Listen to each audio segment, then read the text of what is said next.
Bonsoir à tous, bienvenue à Séville au stade de la Cartoura. L'équipe de France est en finale de la Ligue des Nations. C'est tout simplement la première fois que les Bleus sont en finale d'une compétition officielle. C'est grandiose. Pourquoi les Bleus sont en finale? Parce qu'elles sont arrivées à dominer en demi-finale les Allemandes et c'était jusqu'à présent leur bête noire. Ce soir, un monstre également, un public acquis à la cause des championnes du monde en titre, les Espagnols. Cette finale de rêve entre l'Espagne et la France, on va la vivre aux côtés de Xavier Domergue et de Laura Georges. Bonsoir à tous les deux. Les Bleus nous ont impressionnés en demi-finale. Ce soir, il faudra être encore meilleur pour renverser les Espagnols. Bonsoir Karine, bonsoir à toutes et à tous. Oui, c'est un grand moment, la toute première finale, vous l'évoquiez, de l'histoire de l'équipe de France. Et quelle finale, ma chère Laura Georges, une finale de choix face à ce qu'il se fait de mieux actuellement dans le football féminin, l'Espagne, championne du monde en titre. On l'avait rêvé, faire une première finale d'une compétition officielle, c'est fait. Et c'est vrai qu'on pourrait se dire, est-ce que les filles vont trembler? Oh, je pense qu'elles sont sereines, elles sont prêtes. Dans une ambiance exceptionnelle, Karine l'évoquait il y a quelques instants, près de 30 000 personnes ici dans ce stade olympique, la Cartoura de Séville. On va écouter Maëlle Lacrar qui était aux côtés de Karine il y a quelques minutes de cela, qui nous parle tout simplement de son sentiment avant d'aborder ce premier grand rendez-vous en bleu. On l'aborde comme tous les matchs, on est toutes concentrées, toutes soudées. On sait que c'est un titre important pour nous, pour la France. Donc on va tout donner sur le terrain et on va essayer d'avoir la victoire ce soir. On a assisté à une très grande demi-finale face aux Allemandes. Ce soir, est-ce qu'on peut parler de finale de rêve? La France d'un côté, les championnes du monde de l'autre avec 2 ballons d'or dans leur effectif. Si on est en finale toutes les deux, c'est qu'on mérite d'être en finale. Elles ont été championnes du monde, certes, mais elles n'ont jamais gagné la France. Donc on va voir, ça va être un beau match à regarder, je pense, pour les supporters et à la télé. Et on va donner du spectacle et pourquoi pas la victoire pour nous ce soir en tout cas. Ça sera également 2 styles qui s'opposent. La meilleure défense, la France, face à la meilleure attaque, l'Espagne. Sur le papier, on a un match exceptionnel. Oui, sur le papier, on a un match exceptionnel. On va essayer de vous le montrer ce soir. Après, certes, on a la meilleure défense, mais aussi quand on sait défendre, on sait attaquer aussi nous la France. Donc on va tout donner, on va essayer de marquer des buts ce soir et pas en prendre. Un duel entre 2 grandes nations du football mondial avec une équipe mise en place par Hervé Renard. Sans surprise, serait-on tenté de dire, Laura. C'est le même 11 tout simplement qui a su s'imposer brillamment face à la nationale Mannschaft d'Alexandra Popp il y a 5 jours de cela. Le 4-2-3-1 reconduit avec notamment la paire Grace Gayoro, Amandine Henry à la récupération. Ce sera la 100e sélection pour Amandine Henry, l'ancienne lyonnaise. Et puis le trio offensif en soutien de Marie-Antoinette Katoto confié à Selma Bacha, Eugénie Le Sommer et Khalida Toudiani. Oui, on sait ce qui va être déterminant, c'est de pouvoir contrôler cette équipe espagnole. On sait que le cœur espagnol va vouloir garder cette position et on sait que le rôle d'Amandine Henry, de Grace Gayoro va être déterminant. Et puis offensivement, il va falloir donner être au maximum. Maëlle Lacrar évoquait une opposition de style entre la meilleure attaque de cette Ligue des Nations, l'Espagne, et la meilleure défense, l'équipe de France. L'Espagne dans son 4-3-3, fidèle à ses principes, avec notamment dans le cœur du jeu Jennifer Hermoso et Aitana Bonmati. Profitez de l'entrée des 2 sélections, l'entrée des 22 actrices sur cette pelouse de l'Estadio La Cartoura, ici à Séville. C'est la toute première finale de cette Ligue des Nations. L'Espagne accueille l'équipe de France.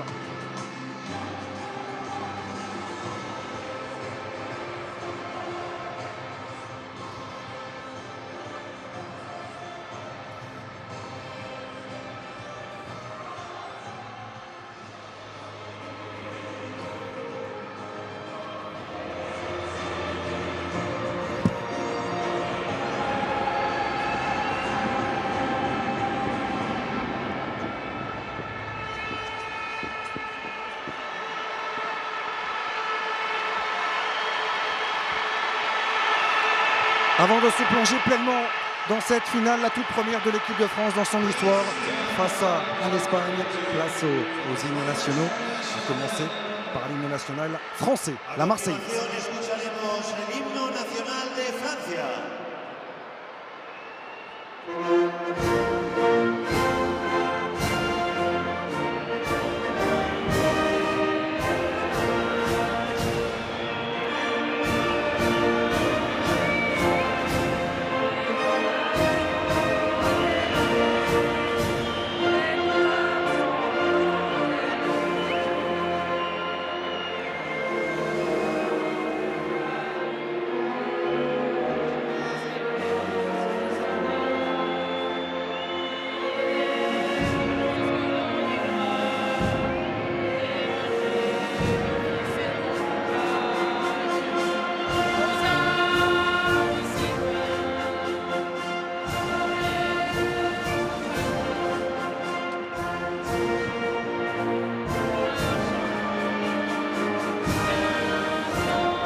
Énormément d'émotion dans le regard d'Hervé Renard, dans celui d'Eugénie Le Sommer, capitaine pour la 12e fois de sa carrière également en bleu.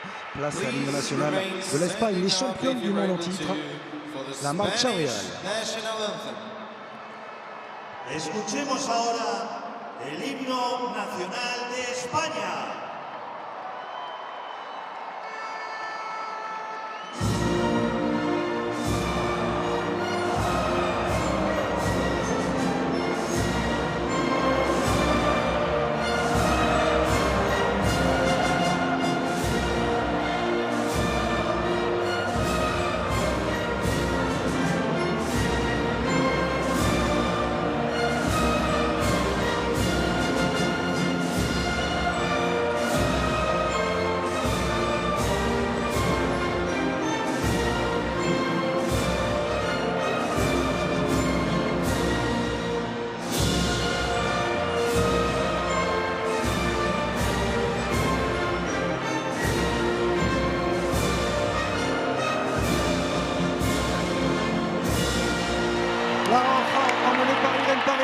Et Aitana Bonmati, on marque une courte pause. Et on revient ici dans quelques secondes pour le coup d'envoi de ce Espagne-France. Restez avec nous, à tout de suite. L'Estadio La Cartuja, le stade olympique de Séville pour cette finale de cette Ligue des Nations 2023-2024. Une finale de rêve, une finale de choix entre deux des plus grandes nations du football mondial. L'Espagne qui accueille chez elle l'équipe de France, duel entre la meilleure nation au classement FIFA qui reçoit la troisième tout simplement, l'équipe de France d'Hervé Renard. On l'attendait cette finale, ça fait des années où on se dit que voilà, la France est toujours au bord d'une finale et elles l'ont fait. Ça n'a pas été facile face à l'Allemagne. Une bonne première mi-temps, une deuxième mi-temps un peu plus compliquée mais qui permet aux Françaises de se dire qu'il faut qu'elles restent sur leur garde. Les Espagnols sont aussi avertis. Elles savent, elles sont championnes du monde et elles ont face à elles une équipe puissante. L'équipe de France a cette réputation et très technique. Donc attention, les Françaises en tout cas sont très sereines. Un grand challenge à relever, disait Hervé Renard il y a quelques heures de cela, un moment particulier également pour l'équipe de France qui l'aura, vous connaissez parfaitement cette sélection, ce retour pour la toute première fois de son histoire en finale, à disputer une finale continentale. C'est forcément un moment qu'il faut gérer et apprivoiser de la meilleure des façons possibles psychologiquement. Et oui, un moment important forcément à gérer. Après, la chance c'est qu'on a des joueuses qui ont joué des finales, qui ont gagné des finales de Ligue des Champions. Durant toute cette préparation d'avant-match, forcément, elles se sont parlé, on le sait, les capitaines, tels que Eugénie a parlé aux joueuses, Wendy Renard a fait le déplacement aujourd'hui. On sait que les entraîneurs également, Eric Blaïc a eu un moment bien spécial pour partager son expérience de coach et ses finales. La concentration d'Eugénie Le Sommer, meilleure buteuse de l'histoire de l'équipe de France, qui vient défier sur ses terres l'Espagne, championne du monde en titre.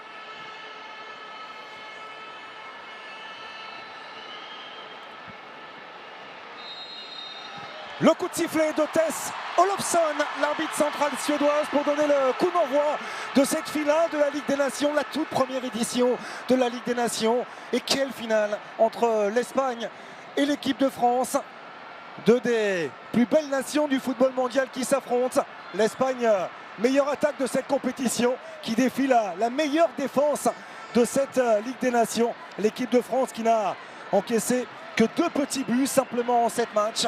Les Bleus emmenés par Guy Jembok et par Maël Lacrar, titulaire en l'absence, bien sûr on le rappelle, de Wendy Renard. Et une première possibilité, peut-être dans la profondeur, c'est parfaitement accompagné par Sakina Karchaoui.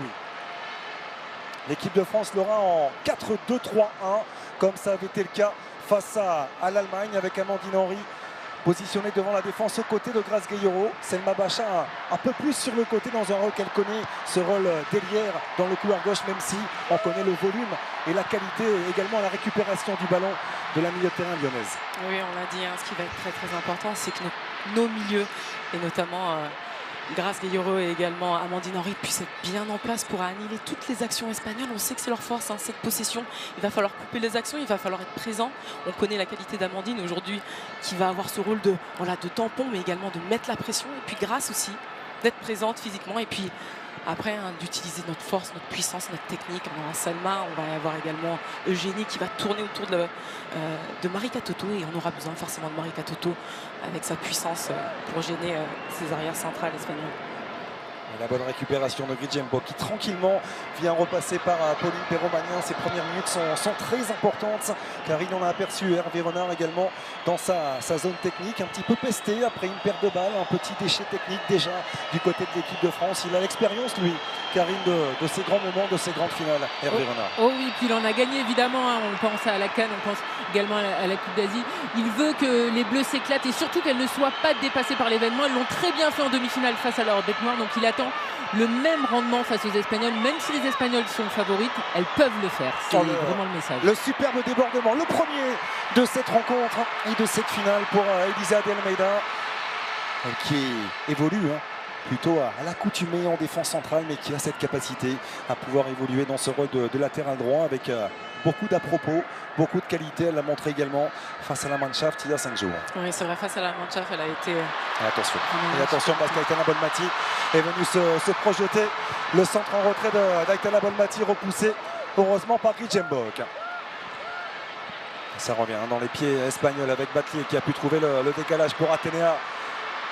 Le centre d'Athénéa qui est repoussé. Athénéa de Castillo qui fait partie des joueuses en forme du côté de la Roja. Elle qui a marqué 5 buts depuis le début de cette Ligue des Nations. 4 buts lors des 5 derniers matchs disputés par la sélection espagnole. Gros danger du côté d'Athénéa del Castillo. Et la bonne sortie de Jenny Le Sommer. Elle a repoussé aussitôt par le repli défensif de l'attaquante du Real. On connaît les qualités de Génie, effectivement. C'est des périodes où les équipes se testent aussi. Il faut montrer aussi qu'on est présent, mettre le pied. Ça va pas être un match facile. Les Espagnols savent que les Françaises sont physiques. Elles le disaient en interview. Donc forcément, il faut jouer aussi sur ça. Déstabiliser l'adversaire, c'est aussi montrer qu'on est là physiquement, prêt à mettre le pied. Il y a pas mal de joueuses qui se connaissent des deux côtés. On pense bien sûr à Irene Paredes, notamment attention la vitesse de Selma Paraduelo. Elle ne l'avait pas senti dans son dos. Grijembo s'en est bien sorti finalement la défenseur de l'Olympique Lyonnais. Irene Paredes, la voici, l'ancienne parisienne, qui elle connaît bon nombre de joueuses sur cette pelouse.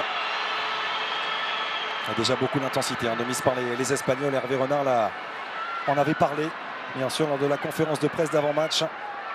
Important de gérer ce premier pressing déclenché par les Espagnols. Oui, beaucoup d'intensité, mais on voit que les joueuses sont très proches. Dès la perte de balle, on voit une Française qui est dessus. La même chose pour les Espagnols. Elles sont en train elles se laissent pas d'espace, elles ont raison. Il faut être très proche de ces Espagnols parce qu'on connaît leur qualité technique. Il ne faut pas leur laisser d'espace. On voit que nos Françaises sont très proches de celle-ci. Et c'est ce qu'on avait vu également lors de la demi-finale. Il y a eu un gros pressing des Françaises sur les Allemandes et ça avait été vraiment payant en première mi-temps. Elles avaient aussi été présentes lors des duels. Il faut qu'elles fassent la même chose parce que sinon les Espagnols ont l'habitude d'avoir le ballon et de pouvoir déployer leur jeu facilement. Très bonne couverture de Maëlle Lacrin. On l'a vu qui est venu s'opposer à Jennifer Hermoso. Remise en jeu pour l'équipe de France avec une première possibilité pour Khadija Toudiani. Dépossède du ballon, ça reste dans les pieds espagnols avec Laia Codina.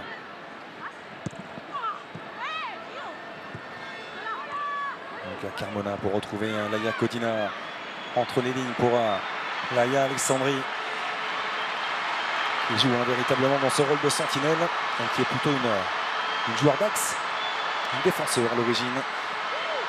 Athénéa. Serré de près par Sakina Karchaoui. Batlier, Aitana Bonmati. Cette défaite d'Amandine Henry a pu écarter dans le couloir gauche vers Olga Carmona. C'est une des forces des Espagnols, c'est savoir garder cette balle.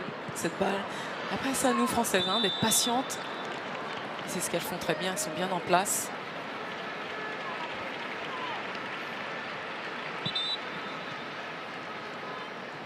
Maëlle Lacrin l'évoquait, ma chère Karine, à vos côtés. 14e confrontation entre ces deux grandes nations du football. L'équipe de France est invaincue face à l'Espagne, alors que l'on a aperçu Philippe Diallo, le président de la Fédération française de football, aux côtés d'Alexander Seferin. Invaincu lors de ses 13 premières confrontations face à l'Espagne. 10 victoires et 3 nuls en faveur des Bleus, qui restent d'ailleurs sur 7 victoires consécutives face à la Roja. Oui, elle avait effectivement cette statistique en tête. On le rappelle que la dernière fois, c'était en 2019, après la Coupe du Monde, et les Bleus avaient gagné 2-0. C'était à Clermont. Et il y avait Eugénie Le Sommer, encore et toujours, et Cascarino qui avait marqué. Ah oui, Delphine Cascarino, effectivement, qui avait marqué un but magnifique suite à une ouverture non moins somptueuse de Wendy Renard ce jour-là. Et quelques années avant, lors de la précédente confrontation, figurez-vous, Karine, que notre chère et tendre Laura Georges avait marqué. Ce qui n'était pas quand même une chose assez courante. Exactement, il faut le souligner. Merci.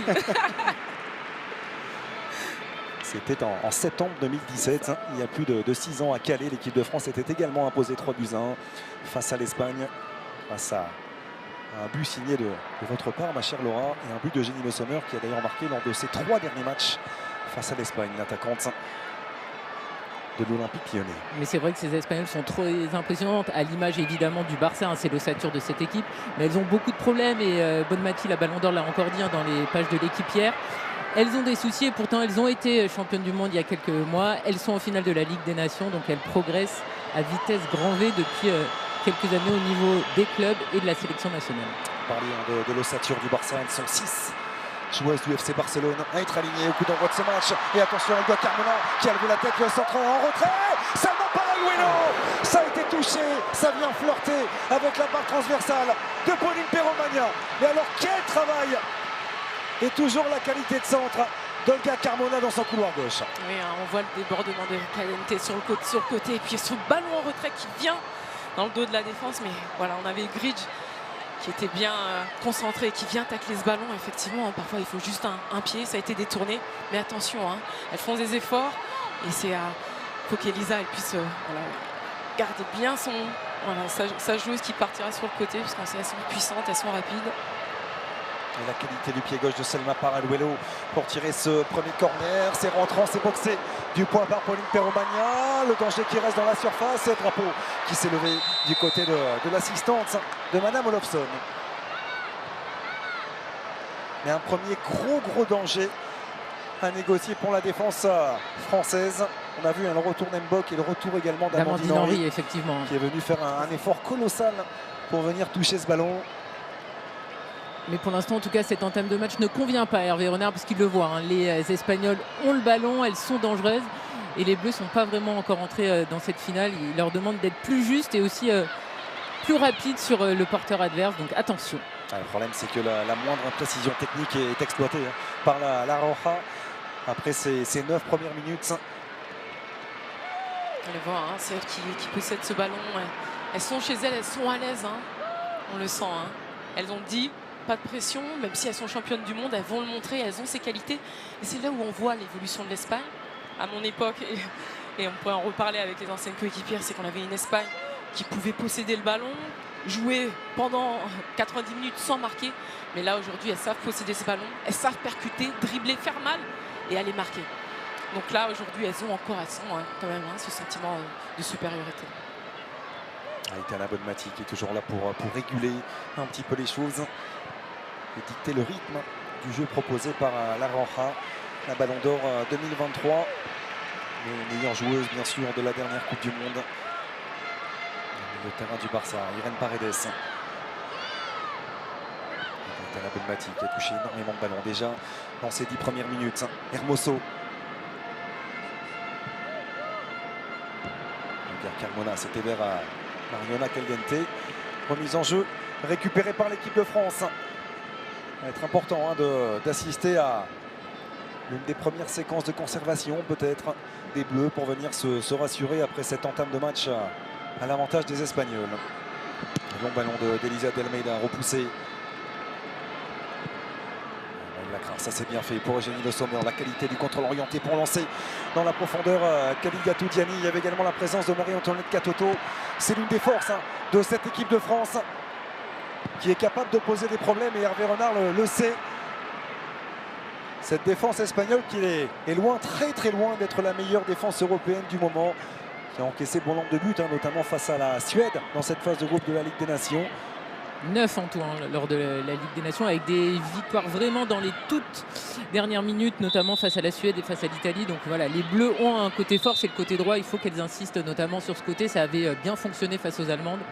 Donc il faut qu'elles essayent de trouver les points faibles de ces Espagnols, même s'il n'y en a pas beaucoup. Il n'y en a pas beaucoup, mais l'Italie a su montrer que cette équipe espagnole était largement prenable, puisque l'Italie, on le rappelle, s'est imposée lors de cette phase de groupe face à l'Espagne. En Espagne d'ailleurs, un succès 3-2 pour la Nationale. C'était un véritable exploit de faire tomber les championnes du monde. C'était avant cela invaincu depuis le 31 juillet dernier. Et on se souvient de cette lourde claque reçue lors de la Coupe du Monde face au Japon. En ballon de Baël Lacrar, elle partait de trop loin. Amandine Henry, ça file directement dans les gants de Catalina Coll.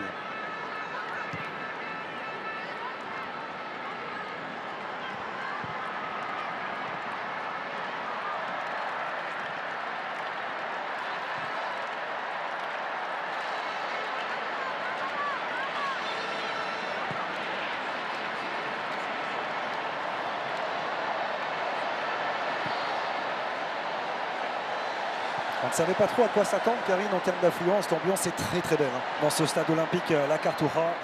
Oui, vraiment. Il y a plus de 30 000 personnes. On rappelle l'horaire aussi, à 19h, qui est un horaire un petit peu plus pratique pour les familles. Malheureusement, du côté des supporters français, il n'y a pas eu de communication, donc on ne sait pas. Évidemment, les familles et les amis sont là, mais on n'a pas de chiffre exact donné par la fédération. Mais on a pu voir à l'hôtel, parce qu'on est au même hôtel que les Bleus, il y avait pas mal de supporters présents pour les encourager avant de partir au stade de la Cartuja. Ils sont là. Ils sont là, effectivement, les supporters de l'équipe de France.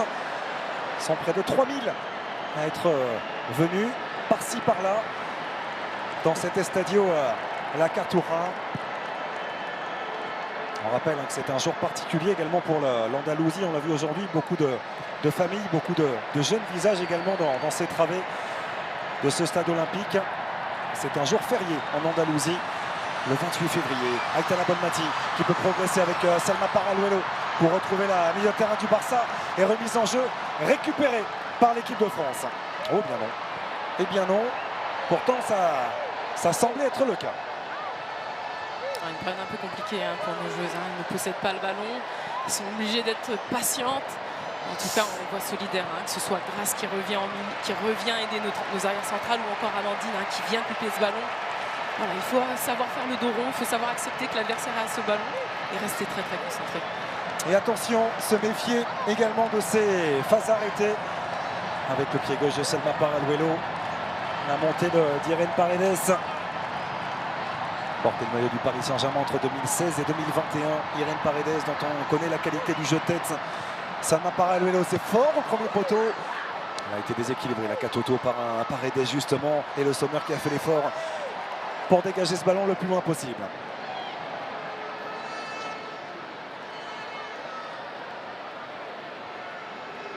Ona Batlier.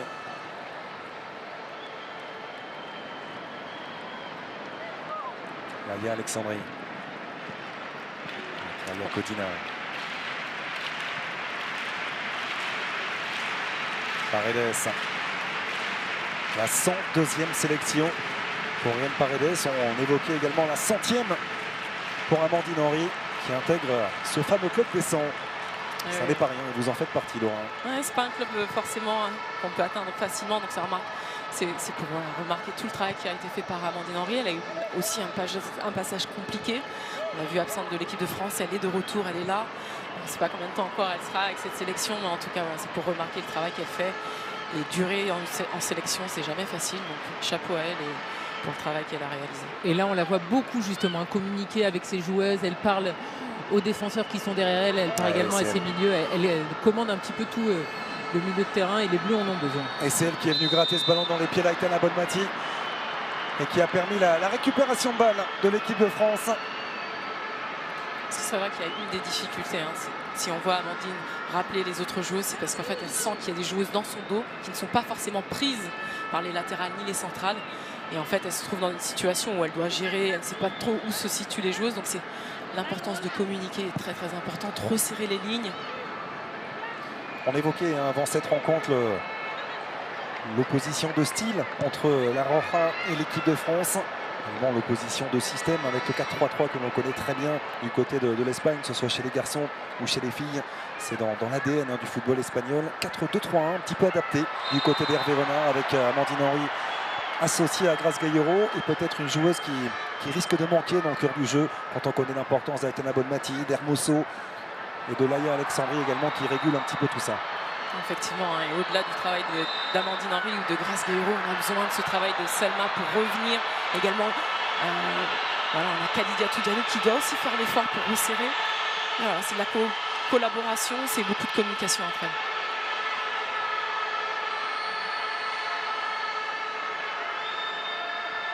Ça nous a rappelé quelques chocs entre le Paris Saint-Germain et l'Olympique Lyonnais.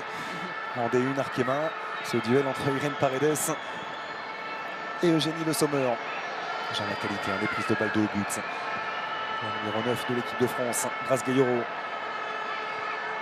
Amandine Henry. Mbok, pressing déclenché par Aitana Bonmati. Suivi également par Salma Paraluelo. Tenter de récupérer le ballon très haut du côté de l'Espagne. Et ça c'est bien fait, la première bonne séquence pour aller chercher Selma Bacha. Et la couverture d'Irène Paredes.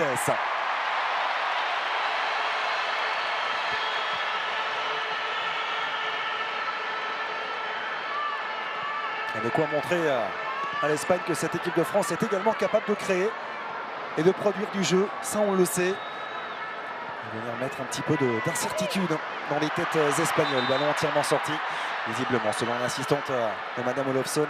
Remise en jeu récupérée par la Roja. C'est un des premiers débordements. Bon, le ballon sort, mais on sait rien.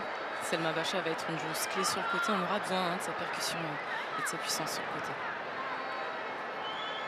On parlait de ce jour particulier pour l'Andalousie. Le 28 février est un jour férié depuis en commémoration pour le référendum de 1980 qui avait permis à l'Andalousie d'être autonome. Région d'Espagne autonome à l'époque. Et depuis ce jour est férié. Ça explique tous ces jeunes visages également dans ces travées. Le choix sans doute également de programmer ce match à 19 h. Ça peut paraître assez surprenant quand on sait que la finale de la Ligue des Nations a lieu avant la petite finale qui elle aura lieu à 20 h 45 entre les Pays-Bas et l'Allemagne. Ouais, là c'est vraiment une différence de culture. Un match à 19 h, ça ne fait pas forcément finale dans la culture espagnole. C'est peut-être le meilleur moment pour avoir toutes les familles, le monde. On a marché au stade, on a vu cette effervescence. Et on sent un peuple derrière ces championnes du monde. Un meilleur moment et la meilleure possibilité également de remplir cet Estadio La Cartuja ici à Séville. Il n'y avait que 22 000 personnes, on le rappelle, lors de la demi-finale face aux Pays-Bas qui avaient vu l'Espagne s'imposer 3-0. On espérait 27-28. On va être proche des 30 000, même dépasser les 30 000 ce soir pour cette affiche prestigieuse entre l'équipe de France et l'Espagne. Il y a toujours autant de difficultés pour les Bleus de s'approcher. Début de Catalina Cole. Oui, les Bleus qui n'ont réalisé encore aucun corner, alors qu'on sait que c'est l'une des forces des Bleus sur coup de pied arrêté, mais malheureusement pour l'instant, vu qu'elles n'arrivent pas à mettre le danger sur les buts espagnols, elles ne peuvent pas profiter de cette arme, alors qu'on l'a vu notamment face aux Allemandes. Le premier but est arrivé suite à un coup de pied arrêté et c'est l'une des forces des Bleus. La remise en jeu pour Olga Carmona. Qui va repasser tranquillement. Laïa Codina, coup de sifflet de Madame Olofsson. Le temps pour nous de vous permettre de jouer avec nous pour la première fois de la soirée, pour participer à notre grand jeu et tenter de remporter la somme exceptionnelle de 50 000 €. Envoyez foot par SMS au 74 600. 50 000 € à gagner. Foot par SMS au 74 600. Bonne chance à vous.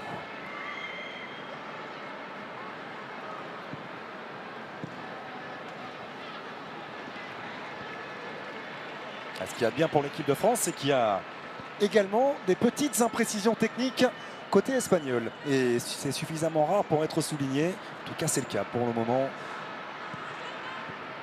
Dans ces 20 premières minutes. Récupération d'Hermoso avec Salma Paraluelo. Le crochet pour éliminer Maëlle Lacra. Prendre sa chance de loin. Et le petit rebond qui ne viendra pas inquiéter Pauline Perromagnan. C'est la joueuse dont il faut se méfier. Elle a ce crochet et cette frappe, elle a ce sens du but. Elle est très très jeune, elle a uniquement 20 ans. Mais on sait, hein, il lui faut un petit ballon bien placé. Et Jenny Hermoso, hein, c'est sa force, capable de donner dans peu d'espace. Donc attention à elle durant tout le match. Ah, il est meilleur jeune, on le rappelle, hein, de la dernière Coupe du Monde 2023, Salma Paralluelo. 21e sélection, 9 buts marqués par l'attaquant du Barça. Le centre, premier poteau repoussé par Gijembok et récupéré par Sakina Karchaoui. Elle cherche à trouver dos au but Marie-Antoinette Katoto. Ça, c'est un très très bon travail qui permet au bloc français de remonter un petit peu. Et l'orientation du jeu, couloir droit qui ne fonctionnera pas. Bon retour de Mariona Caldente avec Aitana Bonmati. C'est un petit peu trop long. Et ce sera une remise en jeu en faveur de la Roja.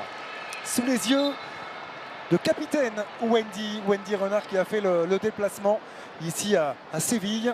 Elle était au Parc OL hier pour voir la qualification dans la difficulté de l'Olympique Lyonnais après l'issue de la séance de tir au but face à Strasbourg. Elle est venue accompagnée de son ancien président à l'OL, Jean-Michel Aulas, pour venir au chevet et soutenir ses coéquipiers. Oui, toujours le rôle de capitaine, même malgré sa blessure, elle est restée proche des joueuses. Aujourd'hui, on l'a vu arriver, parler à ses joueuses, forcément les rassurer. Elles ont besoin de ça aussi. Hein. Wendy a gagné des titres, elle passe le relais à Eugénie ce soir. Mais voilà, elle est présente et c'est important pour elle d'être auprès de l'équipe.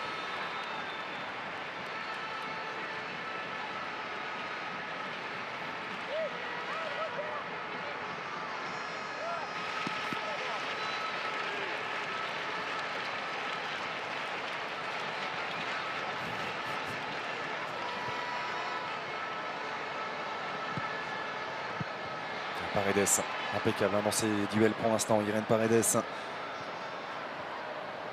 du Barça. Selma Bacha, incompréhension avec Eugénie Le Sommer, que c'est compliqué de conserver le ballon, d'assister à des séquences de 2-3 passes consécutives du côté de l'équipe de France. Ouais, c'est une des grosses difficultés hein, dans ce début de première mi-temps, c'est de voir nos joueuses qui récupèrent le ballon mais qui tout de suite le perdent. Donc oui, il faut beaucoup plus d'application. Elles sont face à une équipe espagnole bien en place, agressive. Et donc là, c'est là où la technique va être importante, c'est là où la communication, l'utilisation des espaces est importante. Et elles doivent faire un peu mieux sur cette, dès qu'elles récupèrent le ballon. Aitana Bonmati qui est venue se rendre disponible, se faire oublier de nouveau entre les lignes avec Hermoso. Hermoso pour Atenea Del Castillo. Batlier. À prendre sa chance, a préféré repartir latéralement. La bonne récupération du ballon d'Amandine Henry qui aussitôt lève la tête, qui cherche une solution. Grace Gayoro attendait ce ballon dans les pieds. Elle avait préféré la servir dans la profondeur. Ils ont c'est effectivement ça. Dès qu'elle récupère le ballon, ce qui manque, c'est voilà, cet appel, cette demande de ballon. Là c'est Amandine qui pousse la joueuse grâce à écarter. Bon, ça doit être fait dès le début. Mais les joueuses ont du mal à être proches de des adversaires et dès qu'elles récupèrent, elles sont un peu... Attention à la progression d'Atenea Del Castillo à l'opposé avec Mariona Caldente. Dédoublement apporté par Olga Carmona. Dans son dos, le centre de Carmona. Premier poteau, c'est touché par Elisa de Almeida. Ce sera un nouveau corner pour l'Espagne.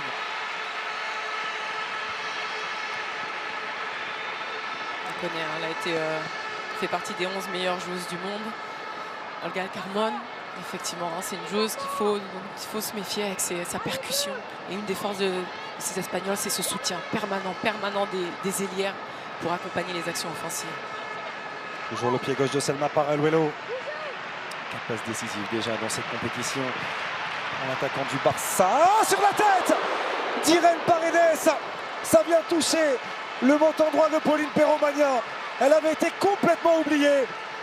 L'ancienne défenseur du Paris Saint-Germain. Oui, c'est une de ses forces, hein. On la voit, elle prend du recul et voilà, elle vient se matcher ce ballon. Ça aurait pu être but. Hein. Là, c'est le poteau qui nous sauve. Même si on a quand même mis au premier poteau Amandine Henry. Mais elle était seule. Là, il faut la garder. Il faut la garder. On avait déjà vu quelques soucis face à la Mannschaft en demi-finale sur ses phases arrêtées. Alexandra Popp notamment, qui a eu beaucoup de liberté, qui était venue... catapulter son coup de tête, heureusement juste à côté du cadre de Pauline Perromagnan. Là c'est le poteau qui vient sauver la gardienne de la Juve. C'est une alerte. Après les filles vont communiquer, on le sent ce qu'elles ont fait, elles se sont tapées dans la main, mais elles savent, la prochaine fois je pense que Pauline va rappeler sa défense, rappeler ses joueuses Il faut qu'elle reste solidaire simplement.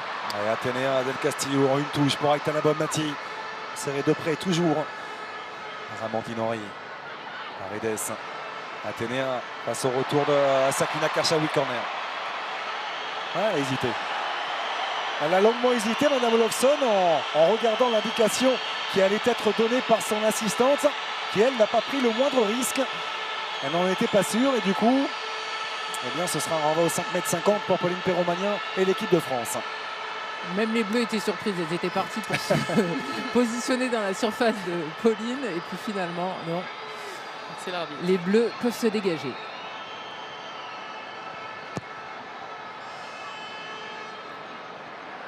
C'est Tomé qui a pris la succession, on le sait, de Jorge Vilda, qui a permis à l'Espagne d'aller remporter ce titre de championne du monde.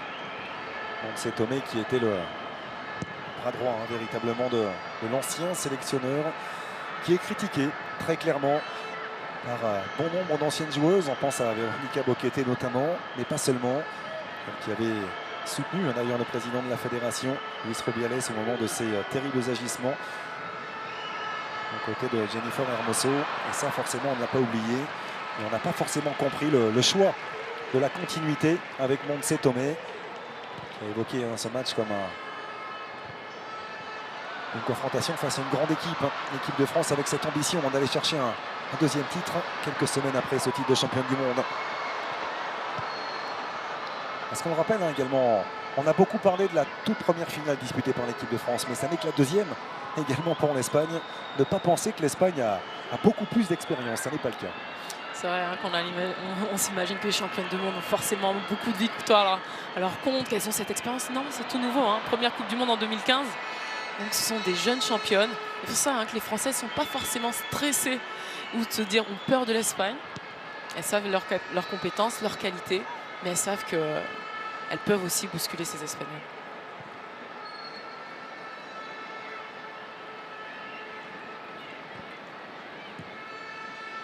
On approche tout doucement de la demi-heure de jeu ici dans cette Estadio La Cartuja. Toujours ce score de 0-0 pour l'instant. Attention, Pauline Perromagnin qui était sortie très très loin volontairement pour venir prêter main forte à Maëlle Lacrar et Gridjenbok. Elle a eu de la maîtrise dans sa sortie, heureusement. Elle a eu de la sérénité, ça c'est sûr. Parce qu'elle avait anticipé effectivement ce ballon. Gridj était quand même au duel, mais elle a dû lui parler.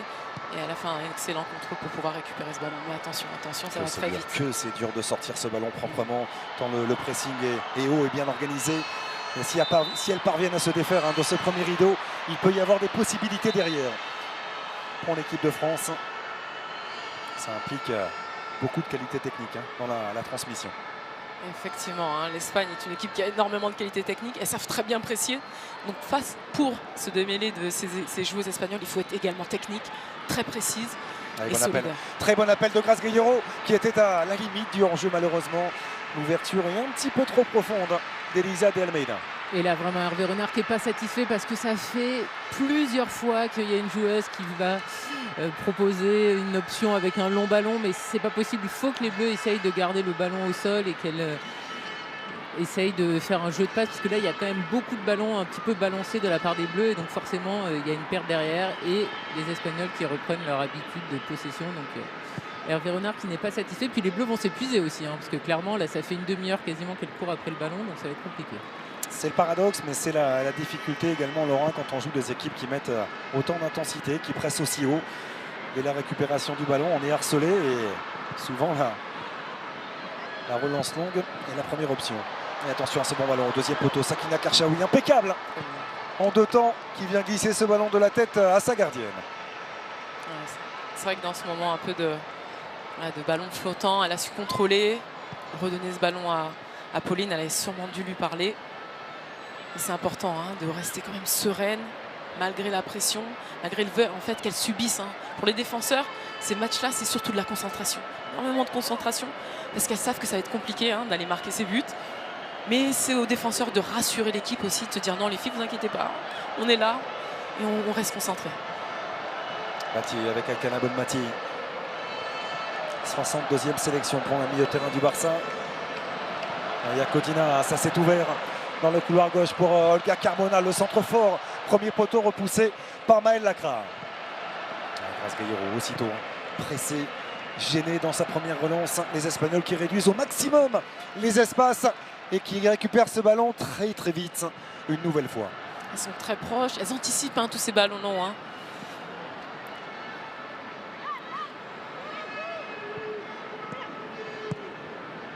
Olga Carmona, le centre d'Olga Carmona, fort au premier poteau pour Aitana Bonmati qui s'était projeté une nouvelle fois, qui ouvre parfaitement son pied. Ça fait 1-0 pour la Roja. Et c'est plus que logique au regard de cette première demi-heure.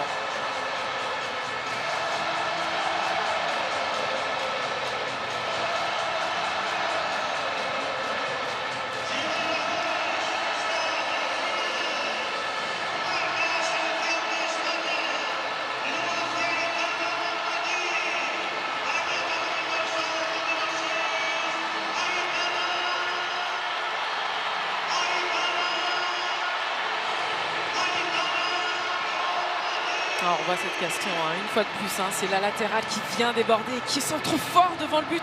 Effectivement, c'est l'enjeu, taper fort devant le but, et on connaît la force de Bonmati. Elle se laisse, voilà, on l'oublie, elle se laisse effacer et elle vient mettre le pied. Et pourtant, 1, 2, 3 joueuses françaises. Voilà, il est important de couper ces centres et de faire attention à ces courses qui viennent dans le dos. Ah, et que dire de la qualité de centre d'Olga Carmona, dont on connaît la qualité de son pied gauche, bien sûr. On se souvient de ce but décisif face à l'Angleterre en finale de cette dernière Coupe du Monde. Et on peut mettre le ballon un petit peu où elle le souhaite, Olga Carmona, et le centre était merveilleux, Karine, pour Aitana Bonmati.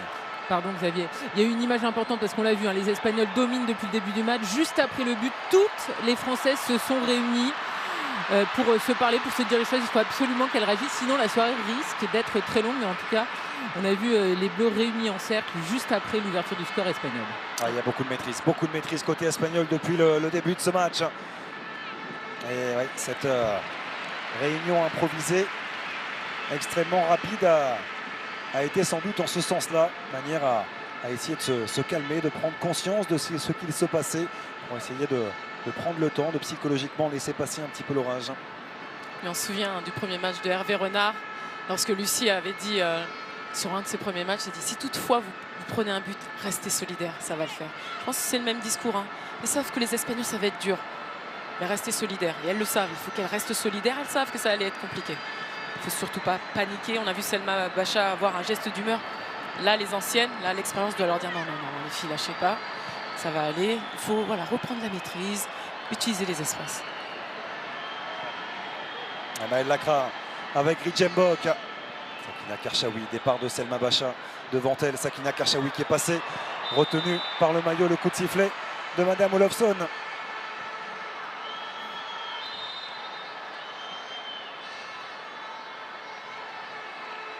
Et le 23e but sous ce maillot de la Roja pour Aitana Bonmati, qui revient à hauteur de sa coéquipière Mariona Caldente. 23 buts marqués en 62 sélections. Pour Aitana Bonmati, c'est tout simplement exceptionnel pour une milieu de terrain défensive.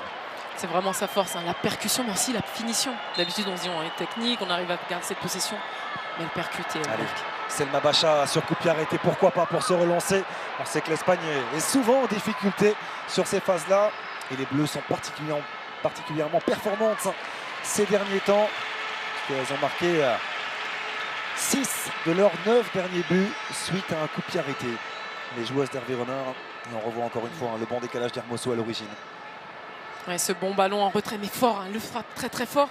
Et là, en fait, c'est difficile pour un défenseur que de défendre face à son but. C'est soit but contre son camp, ou bien c'est dégager le ballon sur le côté. Mais voilà, c'est un moment peut-être à la gardienne aussi de rappeler ses joueuses, leur demander de cette concentration. Mais ça va si vite. On a Battier, nouvelle possession espagnole. Donc Laia Carmona pour Olga Carmona. Voici Laia Codina. On passe par sa gardienne Catalina Coll.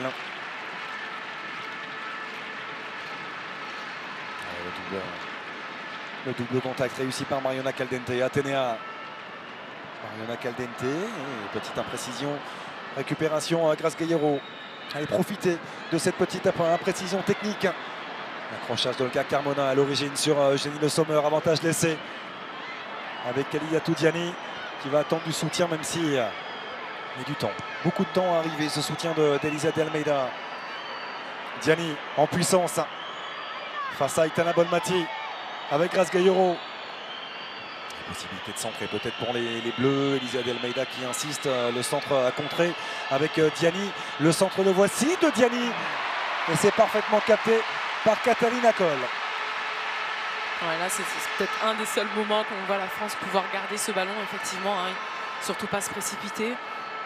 C'est à elles aussi de faire courir ce ballon. Elles auront peu d'occasions d'avoir ce ballon. Il faut qu'elles sachent l'utiliser. Effectivement, ce centre, c'était une bonne opportunité de mettre la pression dans l'axe central.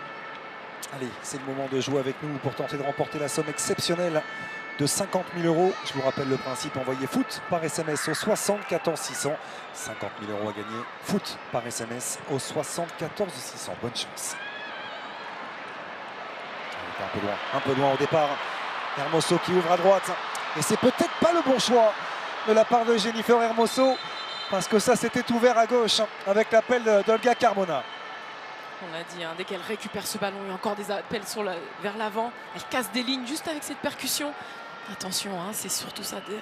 On sent qu'on défend un peu à l'envers, on est un peu en retard. Il faut mettre le pied fort.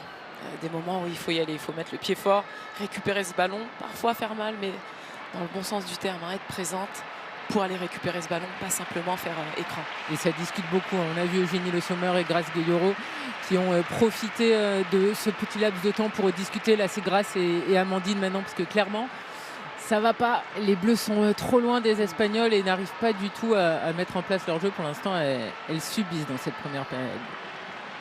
C'est vrai qu'à plusieurs reprises, hein, on les voit, les joueuses se rappeler, faire des mouvements de bras pour dire montez, montez, montez. C'est vrai, hein, on sent qu'elles sont trop loin, en retard. Voilà, il faut qu'elles fassent peut-être cette première mi-temps, prendre sur elles, mais en deuxième mi-temps, elles auront le temps d'échanger dans le vestiaire. Et surtout pas prendre de but, rester bien sereine et concentrée en tout cas. Bachar en une touche, récupération Hermoso, remise en jeu en faveur de la Roja. 7 minutes à jouer dans le temps réglementaire de cette première période. L'Espagne qui mène 1-0 grâce à l'incontournable, l'éblouissante Aitana Bonmati. Une nouvelle fois décisive, la milieu de terrain du Barça. Ballon d'or 2023. Elisa de Almeida se débarrasse un petit peu trop facilement du ballon. Les Bleus, on évoquait l'absence de Wendy Renard dans ce genre de moment. De l'expérience en moins, bien sûr, avec la capitaine de l'équipe de France, la capitaine de l'Olympique Lyonnais. Bonne sortie de Jenny Le Sommer. Ça a été suivi par Grace-Guerriero. Un petit peu profond là pour le récupérer, Selma Bacha, avec l'arrivée dans son dos de Sakina Karchaoui. Petite feinte de corps de Karchaoui. Bacha qui avait la solution. Amandine Henry a préféré servir Grace-Guerriero. Déséquilibré par Aitana Bonmati. Et elle ressort encore avec ce ballon au pied. Les Espagnols avec Hermoso. Et la fusée Olga Carmona qui est parti dans le couloir gauche. Hermoso. Parti au Mexique depuis quelques mois désormais du côté des Tigresses. Jennifer Hermoso, ancienne joueuse du Barça, bien sûr, qui elle également a porté les couleurs du Paris Saint-Germain une saison en 2017-2018. Ah oui, elle a voulu vivre une autre expérience. Ça avait été compliqué au Paris Saint-Germain. J'ai eu la chance d'évoluer avec elle, une joueuse discrète. Et Dieu sait qu'on connaît sa technique. Mais voilà, elle n'a pas pu s'intégrer comme elle le souhaitait. Et effectivement, elle est retournée en Espagne et puis partie de l'autre côté au Mexique, vivre autre chose. Voilà, ça n'empêche pas d'être en sélection, de performer encore à un autre niveau. Comme quoi, être heureuse dans sa vie permet de prendre d'autres dimensions. Buteuse face aux Pays-Bas, Jennifer Hermoso, la meilleure buteuse de l'histoire de cette sélection avec 53 réalisations.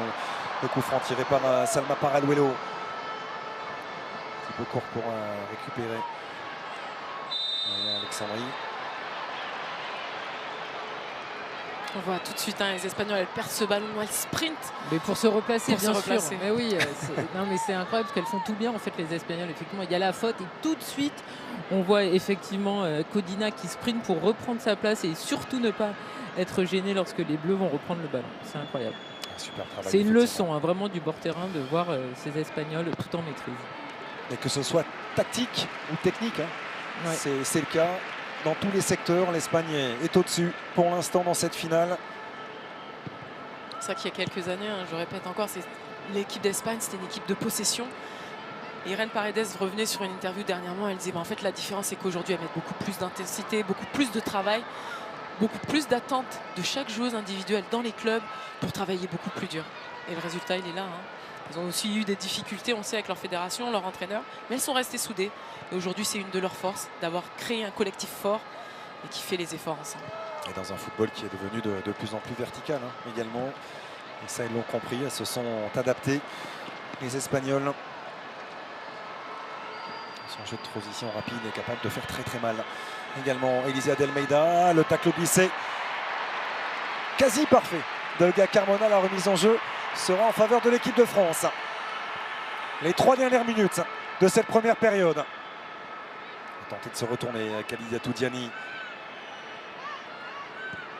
L'appui sur Grace Gayoro, Diani avec le Sommer à ses côtés, contrainte de ressortir jusqu'à Maëlle Lacra.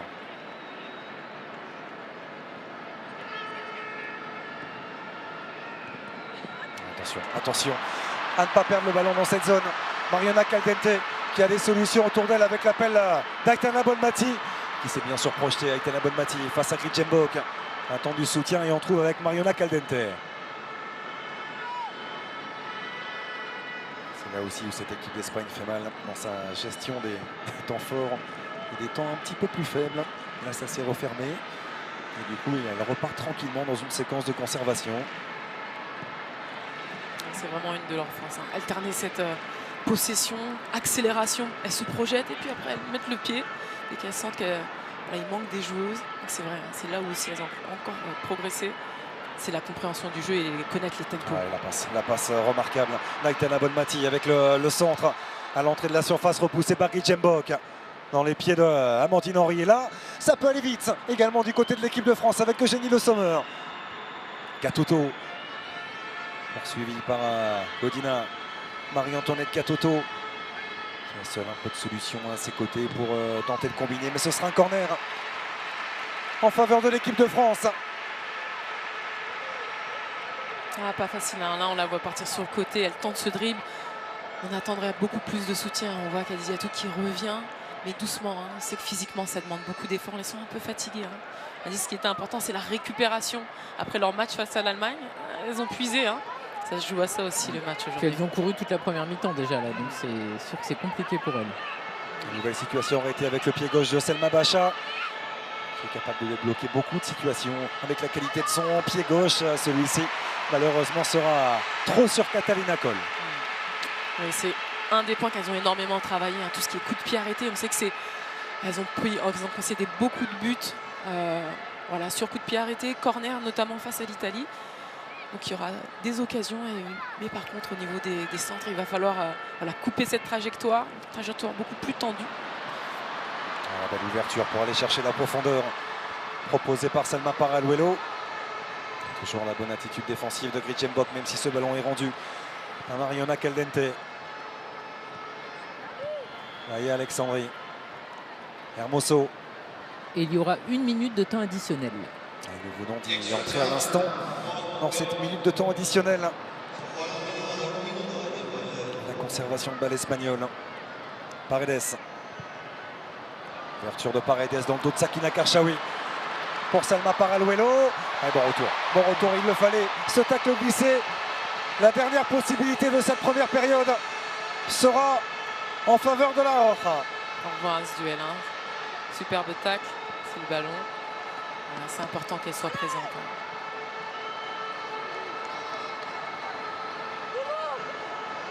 Les derniers frissons sur les buts de Pauline Perromagna.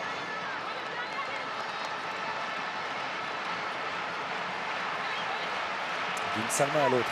Salma Bacha, il y a quelques secondes, c'est Salma Paraluelo cette fois-ci au premier poteau. Elle avait une nouvelle fois été complètement oubliée, Laïa Alexandri, sans conséquence. Heureusement pour les Bleus, c'est la fin de ces 45 premières minutes. Sur ce score de 1-0, attention, il y avait petite consultation de l'assistance vidéo. Non, on en restera là. Fin de cette première période, 1-0 en faveur de l'Espagne face à l'équipe de France, grâce à une réalisation de la Barcelonaise Aitana Bonmati. On se quitte quelques minutes et on revient ici dans cet Estadio La Cartuja de Séville pour assister à cette deuxième période et on espère à une véritable réaction de l'équipe de France qui est loin d'avoir dit son dernier mot. Restez avec nous à tout à l'heure. Nous sommes de retour à l'Estadio La Cartuja ici en Andalousie du côté de Séville où c'est toujours la pause à l'occasion de cette finale de la Ligue des Nations, la toute première édition de cette compétition entre l'Espagne et l'équipe de France. On évoquait, Laura, une finale de rêve, c'est véritablement le cas. Pour l'instant, c'est l'Espagne qui domine très clairement les débats et qui surclasse notre équipe de France. On revoit ce but notamment, l'œuvre d'Olga Carmona, un superbe relais avec Hermoso et à la conclusion Aitana Bonmati. Ah oui, il fallait s'y attendre. Hein. On connaît la puissance de ses latérales et également la qualité d'Aitana Bonmati. Hein.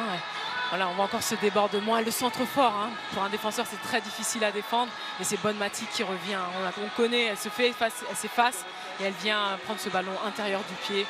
Voilà, on revoit, hein, ce qui est important, c'est de rester solidaire.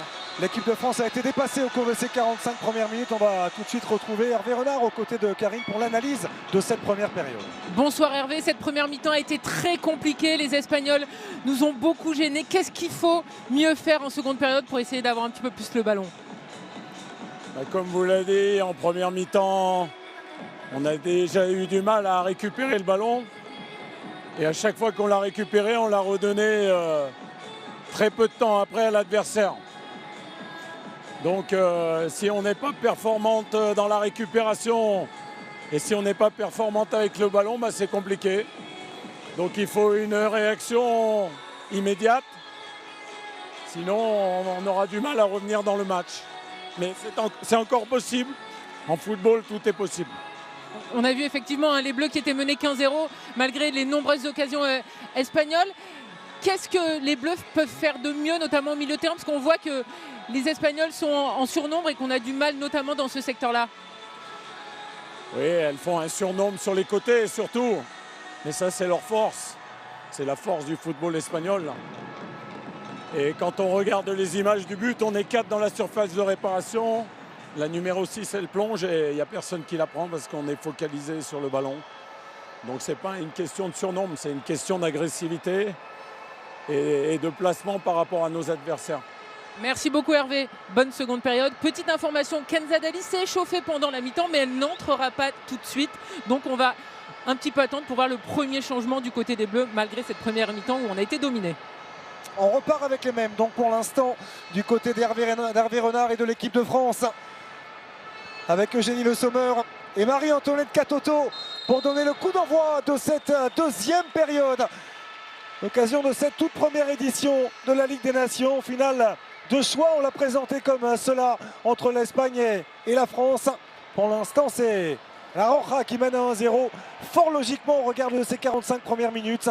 Les Bleus ont été dépassés dans tous les secteurs. On attend une vive réaction de la part de l'équipe de France d'Hervé Renard. On a vu, comme le rappelait très justement Karine, Kenza Dali à l'échauffement longtemps pendant cette mi-temps. On risque d'attendre encore quelques minutes, mais ça ne devrait pas non plus tarder énormément du côté du technicien français. Oui, puisqu'on a bien compris de toute façon, vu son interview et vu ce qu'on a vu sur le terrain, qu'il n'était pas satisfait de ses joueuses en première période. Donc on verra, il y a notamment Delphine Cascarino également qui est partie s'échauffer. On se souvient qu'elle avait fait son grand retour. C'était face aux Allemandes alors qu'elle avait été blessée en mai 2023, on le rappelle, avant cette Coupe du Monde. Donc Delphine qui a évidemment des arguments à faire valoir également offensivement. Ouais, qui est capable de tout changer. C'est elle qui déclenche si souvent Delphine Cascarino, qu'on est bien sûr très heureux de revoir de nouveau. Le retour en bleu près d'un an après son dernier match. Ce retour à l'espace de quelques minutes face à l'Allemagne entraîne la 77e. Delphine Cascarino qui est gérée pour l'instant par l'Olympique Lyonnais. Des petits bouts de match, une vingtaine de minutes par-ci, une vingtaine de minutes par-là. Elle a été titularisée. Elle a joué une mi-temps en Coupe de France, notamment face le 14 février dernier. Delphine Cascarino, qu'on est très heureux de retrouver, bien sûr, qui pourrait apporter quelque chose offensivement, à n'en pas douter. Oui, on sait qu'on va attendre voilà, de sa puissance, du fait qu'elle est capable d'éliminer. Et ce qui va être vraiment important, et Hervé Renard l'a dit, c'est de récupérer ce ballon. Mais avant de le récupérer, là, elles ont le ballon, c'est de savoir le garder. Garder cette confiance, faire tourner, ne pas perdre le ballon. Bon, voilà, ça demande beaucoup de patience. Elle l'a dit, pendant le temps, à chaque fois que les Bleus récupéraient le ballon, elles le perdaient dans les secondes qui suivaient. Alors, je vous ai parlé de Delphine Cascarino. Elles sont nombreuses à s'échauffer du côté des Bleus. Il y a également Kenza Dali, il y a Amel Majril, il y a Julie Dufour ou encore Eve Périssé. Donc voilà, ça fait 5 joueuses à l'échauffement actuellement. Et déjà dans l'attitude, Khalida Toudiani qui en veut beaucoup plus dans cette récupération du ballon, qui a pris le dessus sur Irene Paredes. Le centre de Diani réclamait une faute de main du côté des Espagnols de la part de Katoto dans la surface. Pas de coup de sifflet de Madame Olofsson et elles s'en sortent, les joueuses de Montse Tomé. On revoit cette action, sa première action où on voit qu'elle dit gagner son duel, oui. Et centré fort. Voilà, là, ça aurait pu être sifflé. Là, l'arbitre a décidé de... Bon, elle était involontaire puisque le ballon vient à la main. Donc elle laisse jouer, c'est intelligemment fait. Et les Françaises n'ont pas pu en profiter. La remise en jeu d'Elisa de Almeida, beaucoup plus incisive déjà les Bleus dans ces premières secondes. Une couverture de Paredes. Remise en jeu en faveur de la Roja. Et Diani qui est venu prendre ce ballon en plein visage. Deux anciennes partenaires du côté du Paris Saint-Germain, Irene Paredes et Khalida Toudiani.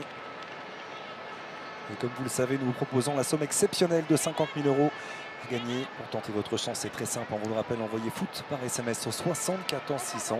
50 000 € à gagner. Foot par SMS au 74 600. Bonne chance à tous. Voilà, il faut dès le début mettre la pression, mettre cette pression. Voilà, et on va voir les Espagnols déjouer, lancer ces ballons sur les côtés. Le bon centre de Jenny Le Sommer. Et c'est Mabacha qui fait l'effort pour tenter de récupérer face à Batlier. L'arrivée de Sakina Karchaoui. Bousculé Sakina Karchaoui qui a résisté. Centre à l'entrée de la surface avec Elisa de Almeida qui va prendre sa chance de loin. Ce sera nettement à côté du cadre.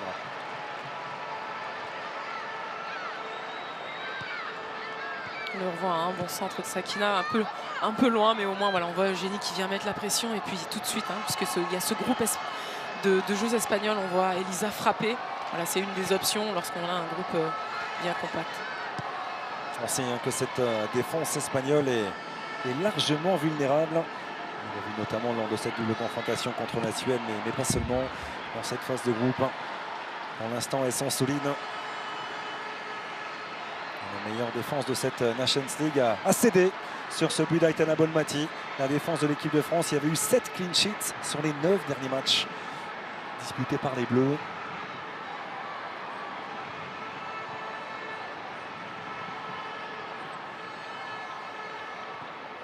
Elisa de Almeida dans le dos. C'est bien géré par Olga Carmona avec Mariona Caldente, pressée par Grace Gayoro. Accroché. Ce sera un coup franc en faveur de la Roja. L'Espagne qui, à l'image de l'équipe de France, n'a perdu que 2 de ses 20 derniers matchs, toutes compétitions confondues. Même si on considère dans cette série la défaite face à l'Australie au tir au but comme une défaite pour l'équipe de France, même si dans les chiffres, ça n'est pas forcément le cas. C'est un match nul. À l'issue, on rappelle, de la prolongation.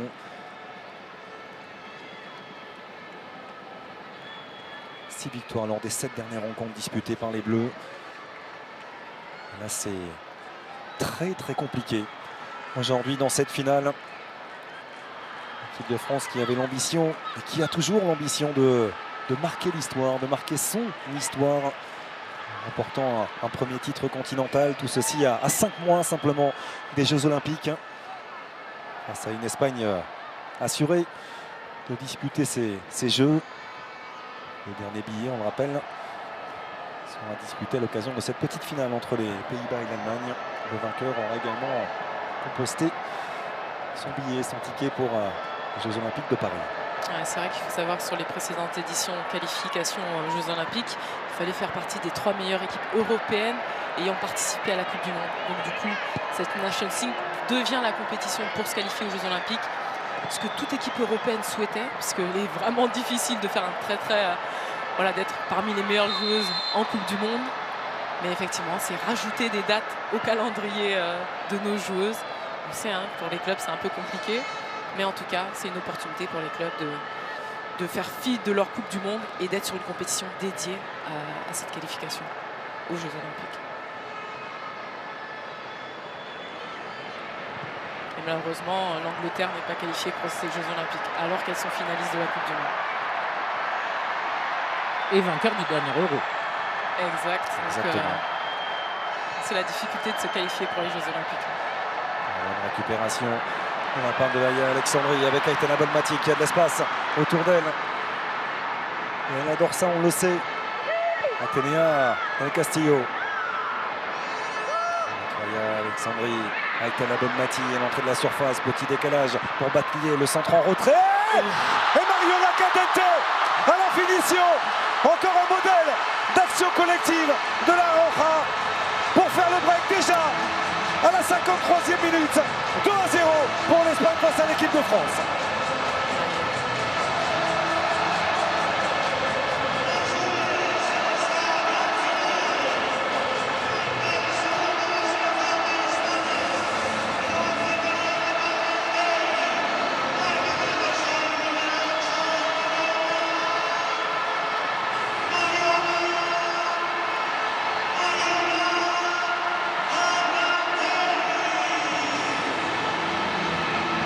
Chose à noter, hein. On revoit cette situation, c'est du mouvement, c'est encore du mouvement, ça décale sur le côté et on voit ce centre fort une fois de plus, hein.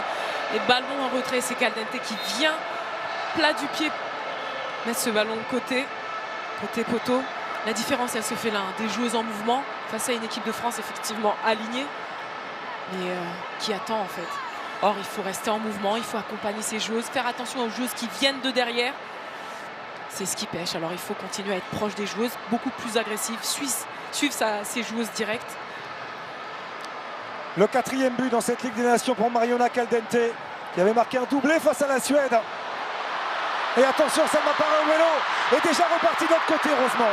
Il y a l'excellente lecture et la bonne sortie de Pauline Perromagnin, même s'il y avait une position de hors-jeu. Elle avait tardé un petit peu à être signalée par l'assistante de Madame Olofsson. Mais ça va vite. Beaucoup trop vite pour l'équipe de France pour le moment, qui est tout simplement dépassée par cette équipe d'Espagne. Oui, on l'avait vu, hein, elle s'était alignée sur l'axe central et elle vient, hein, la limite, prendre ce ballon entre nos joueuses françaises. Mais on voit, hein, Pauline avait bien suivi, c'est aussi son rôle d'anticiper ces ballons.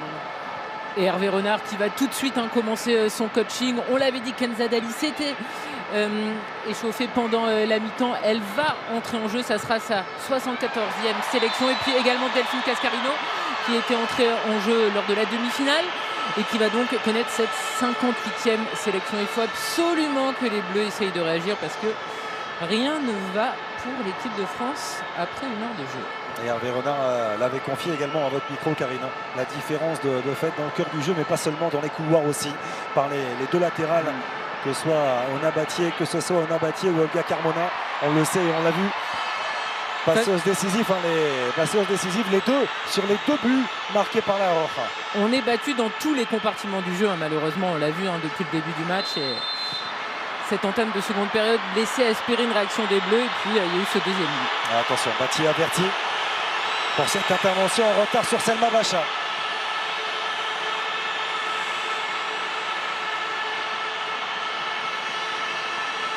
Ona Battier, la latérale du Barça. Arrivé après 3 saisons passées à Manchester United du côté du FC Barcelone. Une joueuse complète qui est non seulement technique mais puissante, capable de percussion. Et on voit, hein, ces Espagnols être agressives. On les a connues beaucoup plus sur la possession et la technique, mais non, elles mettent aussi le pied et c'est ce qui fait aussi qu'elles grandissent en tant que nation championne du monde. Elles ont aussi du caractère.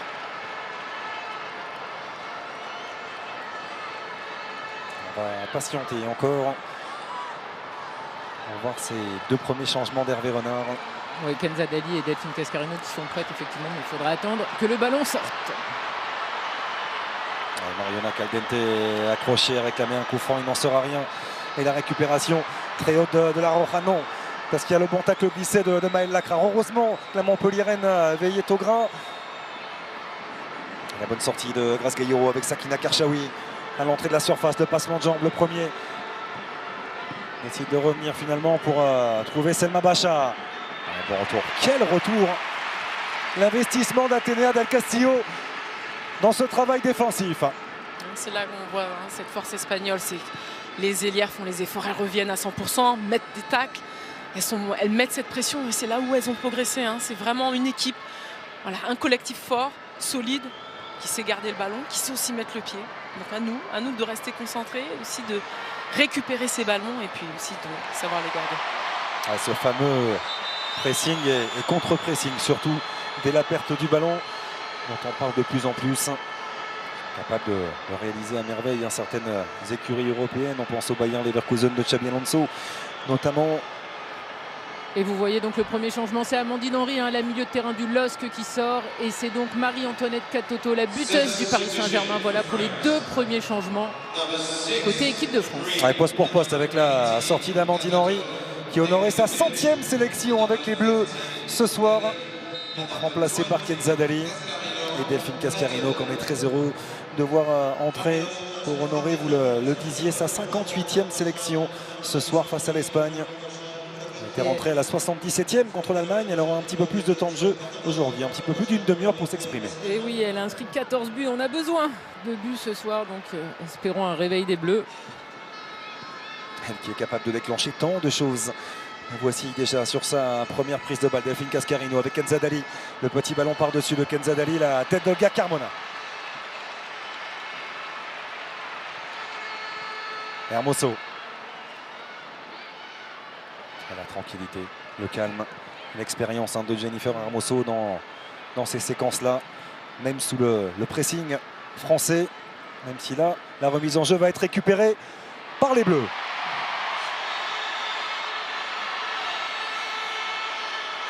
Donc du coup avec l'entrée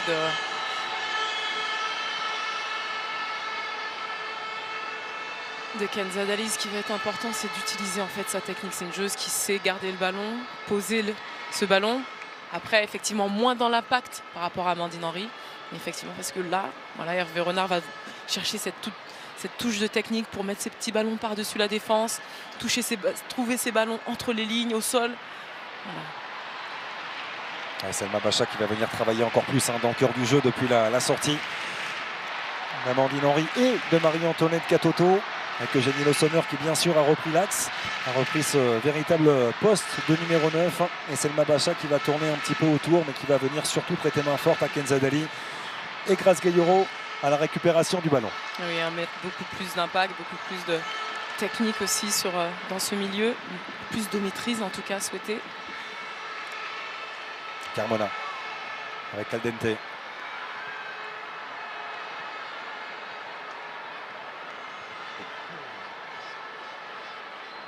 Aitana Bonmati qui était revenue à hauteur de Mariona Caldente en sélection avec un 23e but.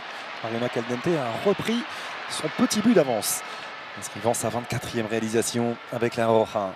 La voici, Mariona Caldente, le bon petit ballon pour Olga Carmona. Ne pas la laisser centrer Olga Carmona. Latéral du Real.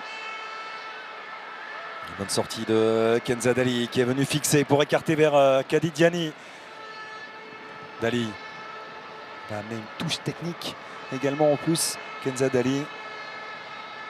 Exactement, poser ce ballon, savoir le maîtriser. Effectivement, dès qu'il y aura récupération, on va compter sur Kenza Dali pour peut-être faire ce ballon à l'opposé. Et puis elle a une bonne frappe également, une frappe lointaine notamment, parce qu'on voit que les Bleus ont du mal à s'approcher du but espagnol. Donc pourquoi pas tenter une frappe de loin, et Kenza Dali, elle sait faire ça aussi. Elle a tellement de qualité. La milieu terrain d'Aston Villa. 63e sélection, 12 buts. Marqué par Kenza Dali. On a vu une chaude accolade avec Wendy Renard à l'arrivée de la capitaine des Bleus à l'hôtel de l'équipe de France ce matin. Beaucoup d'amitié bien sûr entre Kenza Dali et Wendy Renard. Aitana Bonmati avec Athénéa Del Castillo en 1 contre 1 dans la surface. La frappe est touchée par Sakina Karchaoui. Ce sera un nouveau corner pour la Roja. Sakina Karchaoui est touchée, un latéral du Paris Saint-Germain. Là, sur cette action, il faut que notre Française soit beaucoup plus proche. Il faut que, dès le départ, il faut qu'elle vienne plus proche de son adversaire pour l'empêcher de centrer. Ça demande beaucoup plus d'efforts. Mais c'est ces petits pas qui permettent en tout cas d'éviter de courir après l'adversaire. Donc voilà, être beaucoup plus proche. Il faut que nos Françaises soient beaucoup plus proches de leur adversaire direct. Toujours la patte gauche de Salma Paraluelo. Frappé premier poteau, repoussé par Guy Djembok. La tête de Sakina Karchaoui. Aitana Bonmati. La qualité technique mais également cette manière qu'elle a de se battre jusqu'au bout. Aitana Bonmati, quand on a le sentiment que ce ballon va être perdu par la milieu de terrain du Barça, eh bien il ne l'est pas. Elle a fait les forces, elle s'est jetée. Petit acte pour permettre à la Roja de conserver. La différence, c'est à la maîtrise. On voit, même à la perte du ballon, on les voit utiliser leur corps, revenir, faire ce sprint. Et elles ont cette maîtrise d'utilisation du corps. Il n'y a pas besoin de vitesse.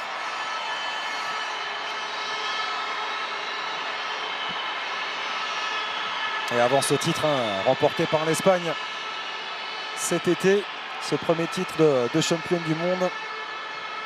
Je rappelle qu'il y avait eu simplement 2 phases finales de Coupe du Monde jusque-là. Vous le rappeliez, Laura, très justement. 8e de finaliste en 2019 en France, battue par les États-Unis. Éliminée en phase de groupe en 2015 lors de leur toute première expérience aux Espagnols. On a revu ces débuts marqués par la Roja. Une équipe qui a une génération de très très haut niveau. Hervé Renard le disait. Présenter cette équipe comme ce qu'il se faisait de mieux aujourd'hui. Une équipe qui méritait largement d'aller chercher ce titre de championne du monde. Elles sont en train de le confirmer pour le moment. Et ce qui est vraiment compliqué là avec les Bleus, c'est qu'on n'arrive pas à savoir si c'est vraiment les Espagnols qui sont au-dessus et qu'il y a un monde d'écart, ou si les Bleus sont jamais entrés dans cette finale. C'est assez déroutant. Un petit peu des deux. Une équipe espagnole quand même qui est très très bien placée, qui est très agressive et qui perd très peu de ballons. Donc c'est vrai qu'elle veut courir après le ballon. On oublie l'aspect aussi physique. Elles sortent d'un match face à l'Allemagne et vous me direz, mais les Espagnols aussi face aux Hollandais, ça n'a pas été forcément évident. Mais ça joue aussi au mental et physiquement. Est-ce que nos Françaises ont assez récupéré? Elles courent après le ballon. Il y a eu 5 jours quand même, Laura, entre les 2 matchs. C'est pas mal. Oui. C'est vrai. Mais c'est des facteurs supplémentaires. Alors après, on n'a pas à se dire que c'est juste la fatigue. Mais c'est vrai qu'elles ont face à une équipe qui sait garder le ballon et on est trop approximative en tout cas. Et là on l'a vu encore une fois sur ce décalage qui semblait assez facile de la part de Jenny Le Sommer pour Delphine Cascarino. Ce ballon qui est sorti en touche en faveur des Espagnols. Récupération de Kenzadeli. Karchaoui. Avec Maëlle Lacrar. Elle a essayé d'emballer ces 25 dernières minutes. Ça c'est bien fait, Diani qui est passé en mettant son corps en opposition face à Olga Carmona. Retour de Mariona Caldente effectivement aussi pour venir prêter main forte à la latérale espagnole. Elle a un petit peu laissé traîner la Khadijatou Diani. Elle est allée au bout de son idée face à Laia Codina. Oui, la grosse semelle sur le pied. C'est le risque du métier. Carton jaune. Sorti plutôt logiquement par Madame Olofsson.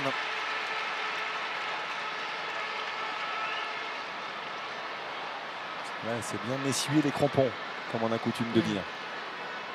Non, c'est pas volontaire. Elle voulait aller chercher ce ballon du bout du pied. Et en même temps, un défenseur vient pour également récupérer ce ballon. Donc, Allez, on vous rappelle qu'il y a toujours 50 000 € en jeu pour tenter votre chance. C'est très simple, envoyez foot par SMS au 74 600.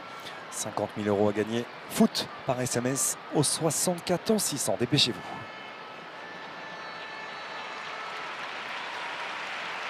On ne peut pas couper son effort. Khadijatou Diani, il n'y a pas de volonté, c'est vrai, de faire mal, mais c'est douloureux. Et on le comprend pour Laia Codina. Ce sera demain que ce sera compliqué quand ce sera froid. On en rigole, mais c'est très très douloureux. Défenseur central d'Arsenal, formé au Barça.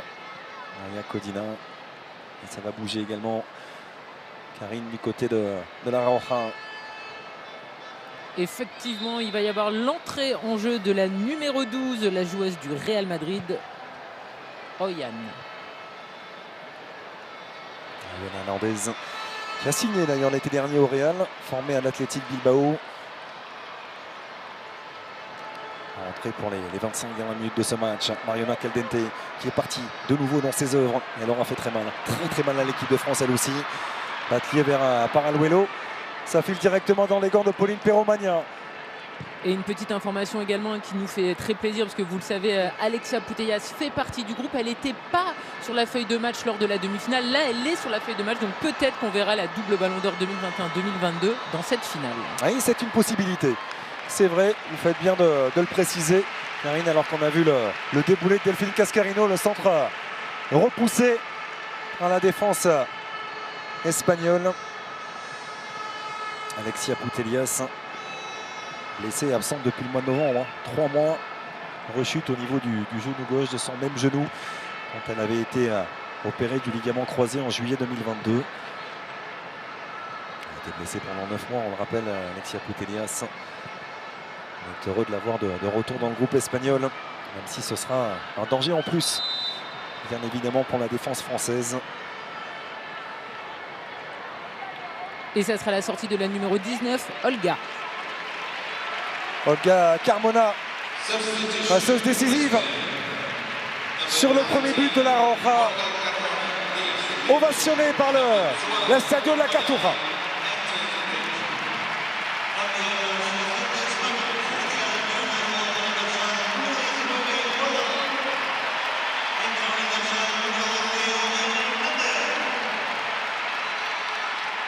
C'est vrai que c'est une des joueuses phares de l'Espagne. Elle avait marqué en finale. Et ça, personne ne l'a oublié. Et ça, personne ne l'a oublié. Encore son geste au ciel pour son papa décédé. Donc c'est vrai qu'aujourd'hui, c'est une des joueuses phares qu'on reconnaît en Espagne et qui avait impacté cette finale. Que c'est bien défendu. Que c'est bien défendu de la part d'Irene Paredes. Parce qu'il y avait une petite faute à l'arrivée de Grace Gallero. Avantage laissé par Madame Olofsson. Il y a Alexandrie. Catalina Cole. Attention, oui. Attention parce qu'elles peuvent tomber aussi dans un petit péché de facilité. Un petit manque d'humilité, les Espagnols. Une équipe de France d'en profiter. Ils ont la qualité pour. À l'image de Delphine Cascarino, la frappe est contrée. Elisa de Almeida. La fin de frappe pour s'emmener ce ballon. Et la relance pour Mariona Caldente avec Laïa Alexandrie. Et là, ça s'est ouvert. Et Aitana Bonmati a pris l'espace, bien sûr, avec Atenea. Heureusement qu'elle s'emmène ce ballon beaucoup trop loin. Atenea del Castillo. Et bon tacle glissé de Gridjembok. Très bon tacle glissé de Gridj. Elle avait anticipé ce ballon. En tout cas, elle était restée au contact de la joueuse. Et un petit tacle extérieur comme on les aime. Avec récupération. Il y a un peu tout qui vient en même temps. Mais à la base, c'était prendre le ballon. Qui avait été si rayonnante face à l'Allemagne dans toutes ses interventions défensives. Gridjembok, on est bien sûr très heureux de revoir à ce niveau-là. Niveau qui était le sien avant ces 2 graves blessures. Éloigné pendant 20 mois. Et le terrain, c'est une éternité. On était revenu avant de rechuter. Gridjembok. Ça semble être désormais un lointain souvenir. On est bien sûr très heureux pour elle. Opportunité sur coup de pied arrêté à venir pour l'équipe de France.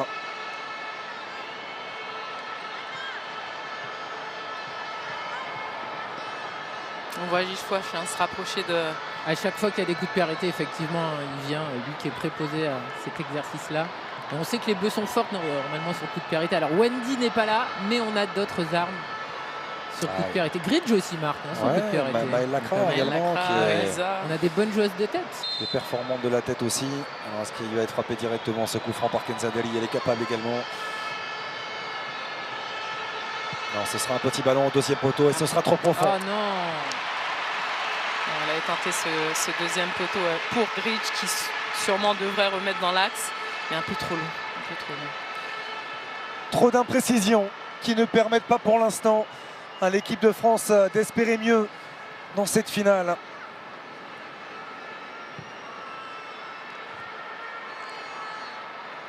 si ça va un petit peu mieux dans la possession. L'Espagne a desserré un petit peu les taux. Et pour mieux contrer les Bleus. Et également à l'image de ce décalage d'Hermoso pour Mariona Caldente. L'accélération pour éliminer Elisa de Almeida. Retour de Selma Bacha. Remise en jeu en faveur de la Roja. On n'en parle pas assez, hein, mais Caldente, c'est une joueuse vraiment impressionnante. Elle perd très peu de ballons, elle est très puissante, mais en termes de possession et aussi de la manière dont elle protège son ballon, c'est juste quasi impossible de lui récupérer. C'est des joueuses qui font une différence dans cette équipe. Elle qui est un pur produit du centre de formation du FC Barcelone. Ovation également réservée à Athénéa.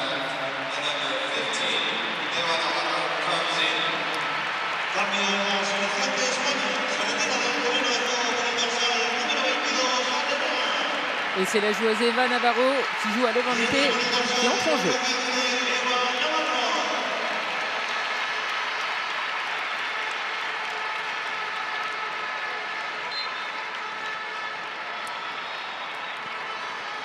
C'est du poste pour poste, hein, l'entrée d'Eva Navarro. Ancienne coéquipière du côté de Levante, une certaine Sandy Toletti sur le banc du côté de l'équipe de France ce soir. Porte désormais le maillot du Real Madrid.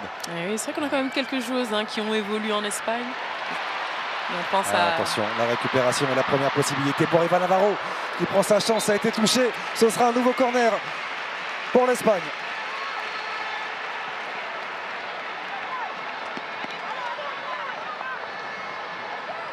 Ils sont 6 dans la liste espagnole à évoluer au Real. 8 du côté du Barça, dont 6 titulaires ce soir, on le rappelle. Le Barça qui avait effectué le doublé la saison dernière en remportant le titre de championne d'Espagne et la Ligue des Champions.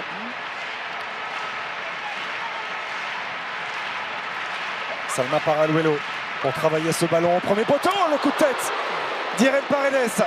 Une nouvelle fois oublié par la défense de l'équipe de France. Disons qu'on a une partie de nos joueuses qui restent en zone et elles ont ce trio pris par une seule joueuse et elles ont 2 joueuses qui sont libres pour aller attaquer ce ballon.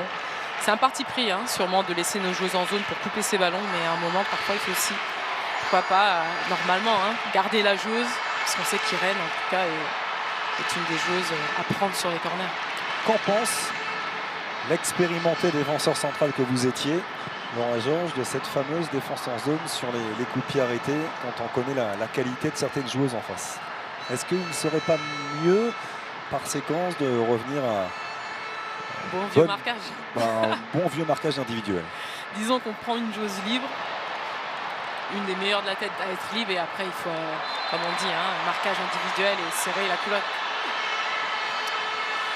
Et il va y avoir 2 autres changements pour l'équipe de France. De toute façon, il n'y a plus rien à perdre. Julie Dufour va entrer en jeu. Ça sera sa 5e sélection pour les joueuses du Paris FC. Et il y aura également l'entrée en jeu d'Amel Majdi, 74e sélection pour la joueuse de l'OL. À l'affluence officielle, Karine également. On a dépassé les 30 000.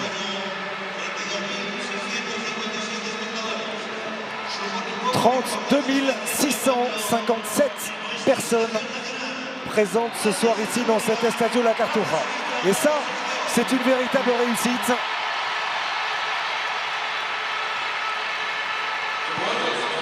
Même si on parlait d'une finale de rêve entre 2 grandes nations du football mondial, chose qui est le cas. Pour les Espagnols, là, surtout, là, sur le terrain. Oui. C'est un peu le problème. Il n'y a pas vraiment de match, c'est ça le problème. Il n'y aura pas eu pour l'instant véritablement de match, même s'il reste encore un quart d'heure.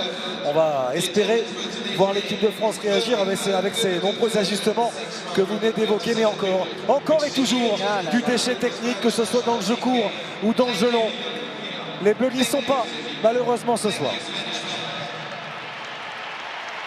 C'est vrai que c'est un peu plus compliqué, mais on le sait, à tout moment un match peut changer de bord. On l'a vu avec cette percussion un peu plus tôt, avec l'entrée de Delphine Cascarino. Donc les filles doivent y croire. Après, c'est au leader, 2-3 joueuses au moins de parler, de dire les filles, on prend l'eau, il n'y a pas de souci. Mais à un moment, il faut être percutante, il faut être efficace. Le football, ça va très vite. Il faut juste se le rappeler. Et c'est là où on a besoin de leader. Vous voyez les deux sortantes, hein, c'est Selma Bacha et Kadi Diani qui sont donc sortis. 4 changements pour l'instant effectués par Hervé Renard. Énormément de déception hein, sur les visages, on a vu de Kadi Diani et de Selma Bacha, on peut le comprendre. La marche est trop haute pour l'instant pour cette équipe de France. On parlait de la dimension psychologique hein, pour appréhender ce genre de moment, même s'il n'y a eu qu'une finale jusque-là également pour l'Espagne. C'était récemment, et une finale si enlevée face à l'Angleterre, autre grande nation du football mondial. Kenzadali vers Amel Majri. La bonne couverture de Laïa Alexandri. Comme quoi, il peut y avoir des possibilités encore. On sait que en football, tout peut aller très vite.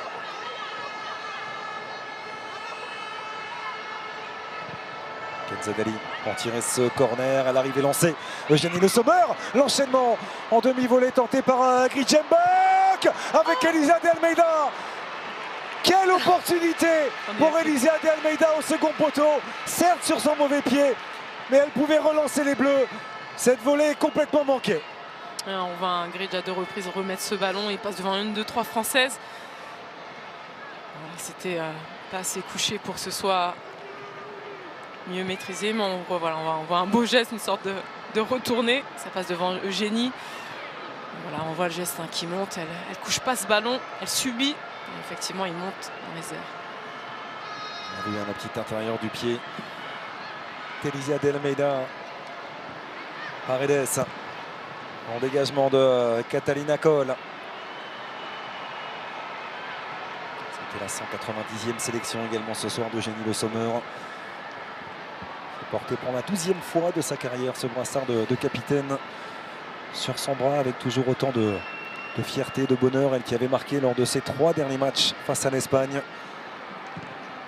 Pour l'instant, ça n'est pas le cas. On sait qu'il en suffit d'une. Sakina Karchaoui avec Maël Lacra. Almeida.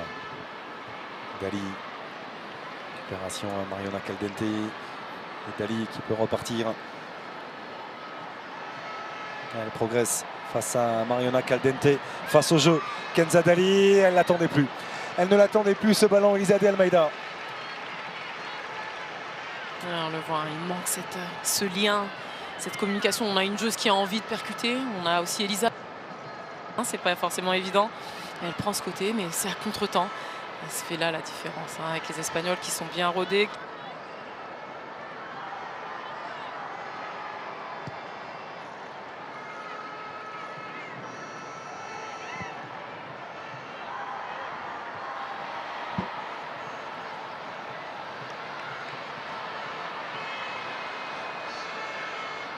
Romain Lacra pressé par Salma Paraluelo.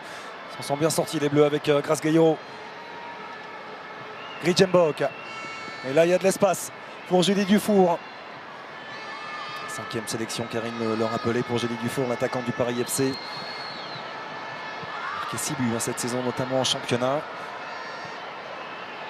Et Hermoso est venu échapper à Grace Gayoro.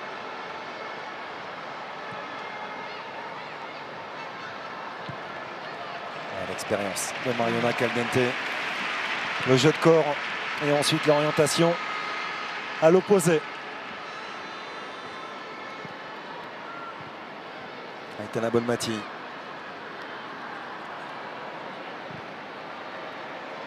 Elle paraît tellement au-dessus Aitana Bonmati, qui était décrite par un certain Pep Guardiola et qui la connaissait bien sûr très bien. Aitana Bonmati, pur produit du Barça. Parler d'un mélange entre Xavi et Iniesta, c'est pas un joli mélange pour une joueuse qui aimait particulièrement ses joueurs. Quand on aime le foot, forcément on ne peut pas rester indifférent ni à Xavi ni à Iniesta. Et encore moins quand on est pur produit du FC Barcelone. On sait que le travail réalisé au Barça est même... Oh, quel bon ballon! Quel bon ballon pour aller trouver Julie Dufour. Elle a levé la tête en retrait pour Eugénie Le Sommer. Est-ce que le décalage avait été trouvé remarquablement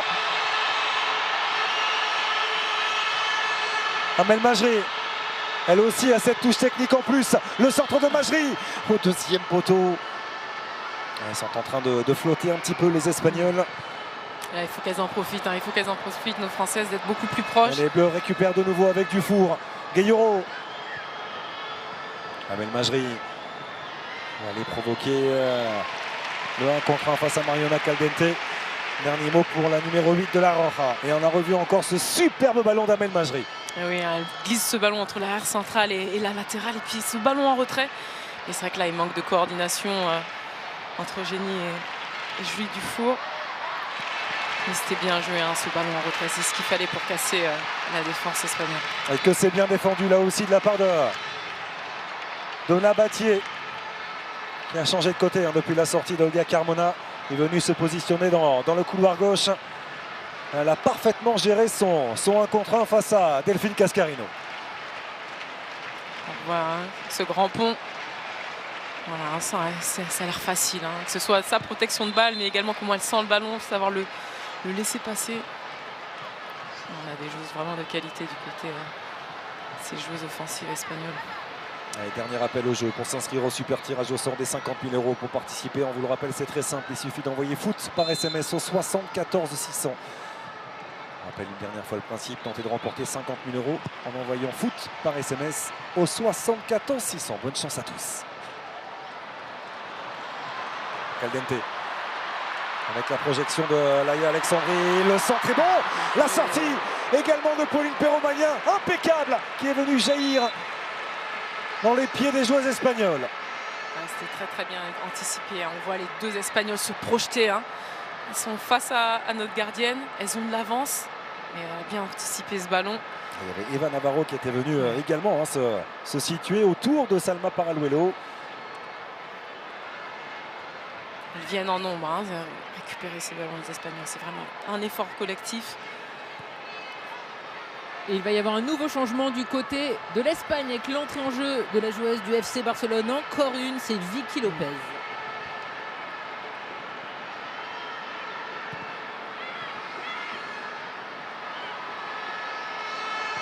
Majri, le centre de Majri, c'était vers Eugénie Le Sommer. Ça file directement dans les gants de Catalina Coll. Elle a dû contrôler tranquillement ce ballon de la poitrine.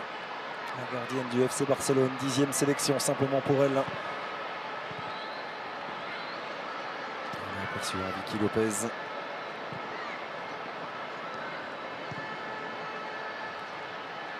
« 17 ans, formée au Real Madrid, deuxième saison du côté du Barça. Fait partie également de cette jeune génération emplie de talent du côté de la Roja. Ces jeux qu'on a vu briller dans les compétitions Coupe du Monde jeunes qui aujourd'hui... Mariona Caldente qui est partie dans le dos d'Elisa de Almeida. Elle fait l'effort, elle aura fait son match, Elisa de Almeida, dans l'attitude défensive toujours au rendez-vous. La défenseur centrale du Paris Saint-Germain. Oui, toujours à faire les efforts, alors forcément pas évident, elle a une cliente. Allez, profitez de l'ovation offerte à la meilleure buteuse de l'histoire de la sélection espagnole, Jennifer Hermoso.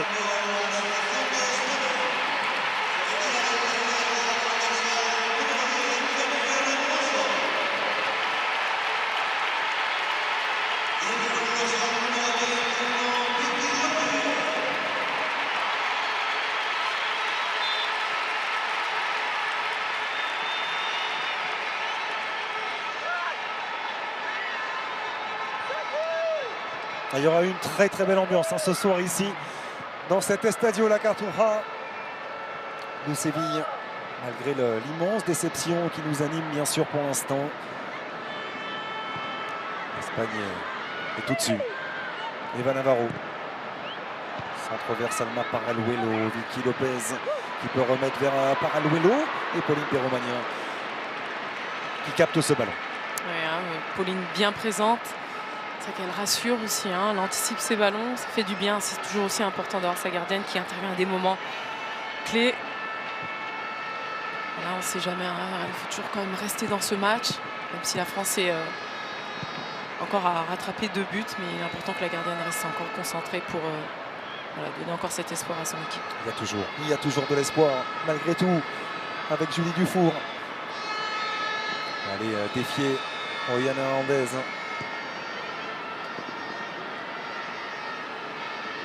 Karchaoui.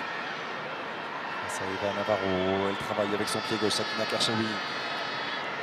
Le centre de Kenzadali, deuxième poteau vers Delphine Cascarino qui était venu se réaxer. Vicky Lopez avec le centre cette fois-ci d'Elisa de Almeida qui récupère à son tour. Là c'est Dando. Dando le Kenzadali. Aitana Bonmati qui a vu l'appel dans la profondeur de Salma Paraluelo mais qui va percer plein axe en plein cœur de l'entrejeu français. Vicky Lopez. Aitana Bonmati. Caldente, Bonmati, petit ballon dans le dos de Delphine Cascarino. Battier.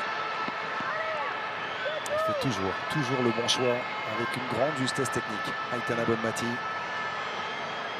Elle sait quand donner du tempo, elle sait quand arrêter, accélérer, utiliser de sa puissance, même frapper. Elle a vu un peu moins frapper, elle est quand même venue marquer ce but. Mais elle se projette et elle connaît à quel moment donner. C'est ce qui fait qu'elle est la meilleure actuellement à son poste. Vicky Lopez, Salma Paraluelo cherche à se remettre sur son pied gauche avec Laïa Alexandri. Battier, Mariona Caldente et les Olé qui descendent du travée du stade olympique. Battier qui a échappé à Mel Majri. Battier en retrait, corner concédé par Richenbock. On sent que ça a été travaillé, hein. Venir sur le côté, venir à deux, 1-2, décaler côté, centrer fort. Ça se répète durant le match.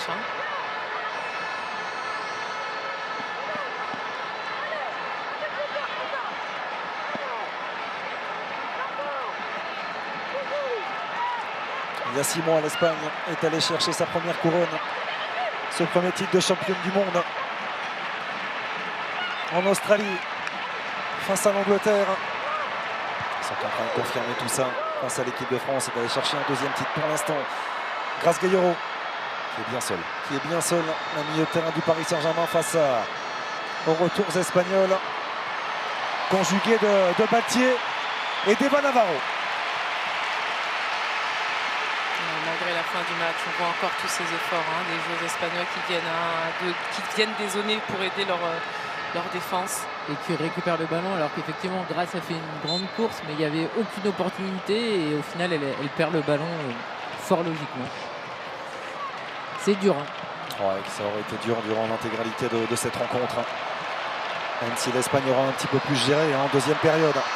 Oui, mais parce qu'elles ont tellement la main sur le match qu'effectivement elles peuvent se permettre un petit peu de desserrer cette étreinte.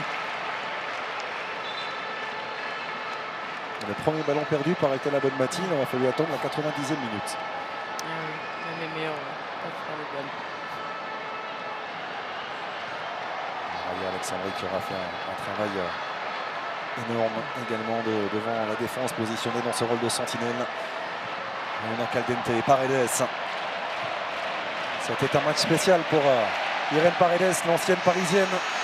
Navarro lancé dans le dos de Sakina Karchaoui. On va pouvoir le conserver ce ballon, Eva Navarro. Et les Campeones qui descendent les travées de cet Estadio La Cartuja.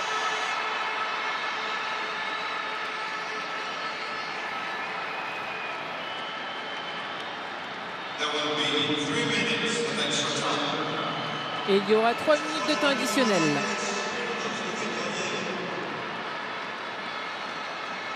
Il y avait un titre, le premier de l'histoire de l'équipe de France à aller chercher. Elles en sont loin, très loin les Bleus. Pour l'instant dans ces 90 minutes. Et oui, autant elles ont été surclassées. Elles ont été impressionnantes, elles ont battu leur bête noire. Autant ce soir, effectivement, elles n'ont pas existé et les Espagnols étaient bien au-dessus. On voit dans cette faculté qu'elles ont à sortir le ballon malgré le pressing, sous pression. Beaucoup de confiance en elles. Les joueuses de Montse Tomé.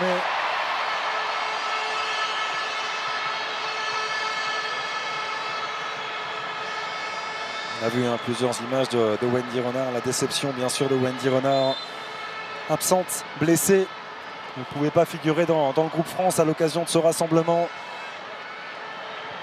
Forcément douloureux également pour elle, tout comme beaucoup d'autres joueuses. Une pensée pour les joueuses qui n'ont pas été prises. Il y a des choix à faire, bien évidemment, dans un groupe très étoffé. On pense à Issa Tutunkara, on pense à Lorena Fazer, Sandy Baltimore qui a quitté le groupe également, Melvin Mallard, Viviane Assey, Naomi Feller, ou encore Kessia Bussy. Il y aura une immense déception du côté d'Hervé Renard. Et si l'on regarde les 90 minutes, Dieu sait qu'on connaît la lucidité et la justesse dans les propos du technicien français. Il n'y a pas grand-chose à dire. L'Espagne aura été au-dessus. Bien sûr.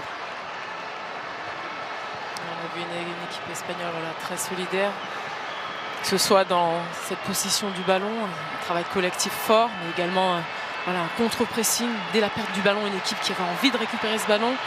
Il y a des enseignements forcément pour notre équipe de France. On est à quelques mois des JO. Le but, c'est pas de se relâcher, de se dire c'est terminé. Les Jeux Olympiques vont être un moment aussi clé pour notre équipe. Apprendre de cette défaite et repartir de bon pied pour essayer d'aller gagner une médaille en France prochainement.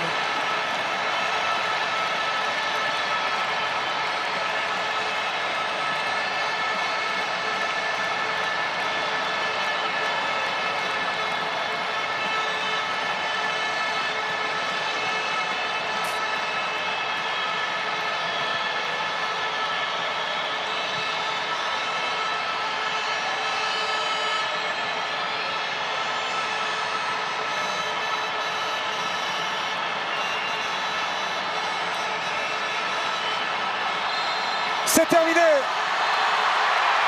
avec l'explosion de l'Estadio La Cartuja ici à Séville. Il y a 6 mois, l'Espagne était sacrée championne du monde. L'Espagne remporte un 2e titre. 6 mois plus tard, en Ligue des Nations, l'Espagne s'impose 2-0, fort logiquement, face à l'équipe de France. Oui, on a eu une équipe de France face à une belle équipe espagnole qui a montré beaucoup de maîtrise, beaucoup d'envie, beaucoup d'impact dans son jeu, une totale maîtrise. Les championnes du monde qui ont montré leur statut. Voilà, il y aura des enseignements pour nos Françaises, d'être beaucoup plus agressives, d'être encore plus, savoir maîtriser ce ballon. Il reste encore du temps et encore du travail forcément. Il y aura forcément des enseignements à tirer du côté d'Hervé Renard et de l'équipe de France. Il y aura eu des bonnes choses dans cette Ligue des Nations 2023-2024, dont le succès, on le rappelle, face à l'Allemagne il y a 5 jours. Et là, ce soir, la marche aura été trop haute, tout simplement, pour les Bleus, face aux championnes du monde en titre. On retrouve d'ailleurs Hervé Renard au micro de Karine Galli. Hervé, cette défaite est logique. L'Espagne était meilleure ce soir. Est-ce que c'est vraiment l'Espagne qui a dominé ce match ou est-ce que c'est vos joueuses qui ne sont pas non plus vraiment entrées dans cette finale? Je pense que c'est l'Espagne qui domine le football mondial. Et ce soir, c'est la meilleure équipe qui a gagné. Merci beaucoup. Juste quelques mots, on imagine la grosse déception d'Hervé Renard après cette claque quand même. On savait les Espagnols bien meilleurs, mais le résultat et le contenu nous a prouvé qu'il y avait encore beaucoup d'écart entre les Espagnols et les Françaises. On peut comprendre bien sûr la grande déception d'Hervé Renard. Il y avait un titre, le premier à aller chercher pour l'équipe de France féminine, qui disputait sa toute première finale continentale. On comprend ce constat très clair et difficile bien sûr à faire de la part et à dresser de la part d'Hervé Renard. C'est vrai que les Françaises savaient qu'elles avaient affaire aux championnes du monde. Elles étaient sereines tout de même avant ce match. Mais effectivement, la différence, elle se fait au niveau de la maîtrise, de l'envie, de cette technique, de cette possession. Elles étaient au-dessus. Et pour aller gagner une équipe d'Espagne, il faut être à un autre niveau. Il faut avoir de la maîtrise, il faut avoir beaucoup de concentration et énormément de maîtrise et de solidarité. Le contraste est grand entre la déception dans les propos, bien sûr, d'Hervé Renard et la joie des Espagnols. On a vu Jennifer Hermoso en train de se congratuler avec sa sélectionneur, Montse Tomé. Et on retrouve une autre joueuse forcément particulièrement déçue qui portait le brassard de capitaine pour la 12e fois de sa carrière. 12e fois ce soir, Eugénie Le Sommer au micro de Karine. Eugénie, merci d'être avec nous. Ça doit être dur forcément d'analyser finale juste après cette claque. Comment vous expliquez cette différence ce soir? Qu'est-ce que vous avez vécu sur le terrain face aux Espagnols? On avait un peu le sentiment qu'elles étaient injouables.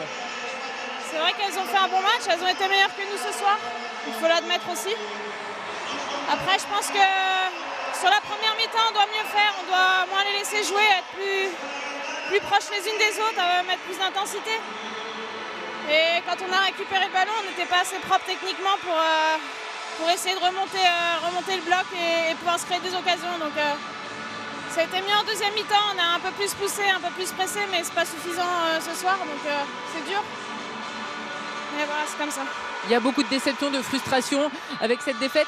En demi-finale, vous aviez battu votre bête noire. Il y a des enseignements positifs à tirer sur cette Ligue des Nations ou non? C'était que le titre qui vous intéressait réellement et revient aux Espagnols. C'est dur de voir du positif ce soir. Voilà. On était venus là pour gagner, ça reste une finale, on voulait gagner et non, c'est dur. On est déçus. Merci Eugénie, merci beaucoup. Merci à Eugénie Le Sommer d'être venue analyser tout cela aux côtés de Karine. Jamais évident dans ces moments-là, quand on avait cette envie bien sûr d'aller marquer l'histoire de l'équipe de France féminine. L'Espagne aura été tout simplement au-dessus ce soir, Karine, dans cette soirée ici du côté du stade olympique de Séville. Effectivement, on a vu beaucoup de déceptions de la part de toutes les joueuses et notamment d'Eugénie qui a tout gagné avec l'OL, mais forcément en bleu, ça coince. L'équipe de France donc qui ne gagnera pas son premier trophée lors d'une compétition internationale. Merci beaucoup d'avoir été à nos côtés. Le prochain rendez-vous, c'est un rendez-vous très important pour le foot français. C'est l'Olympique de Marseille face à Villarreal. Ça sera le 7 mars prochain, 20h50. C'est un 8e de finale aller de Ligue Europa. Et les Marseillais devront donc dominer des Espagnols une nouvelle fois.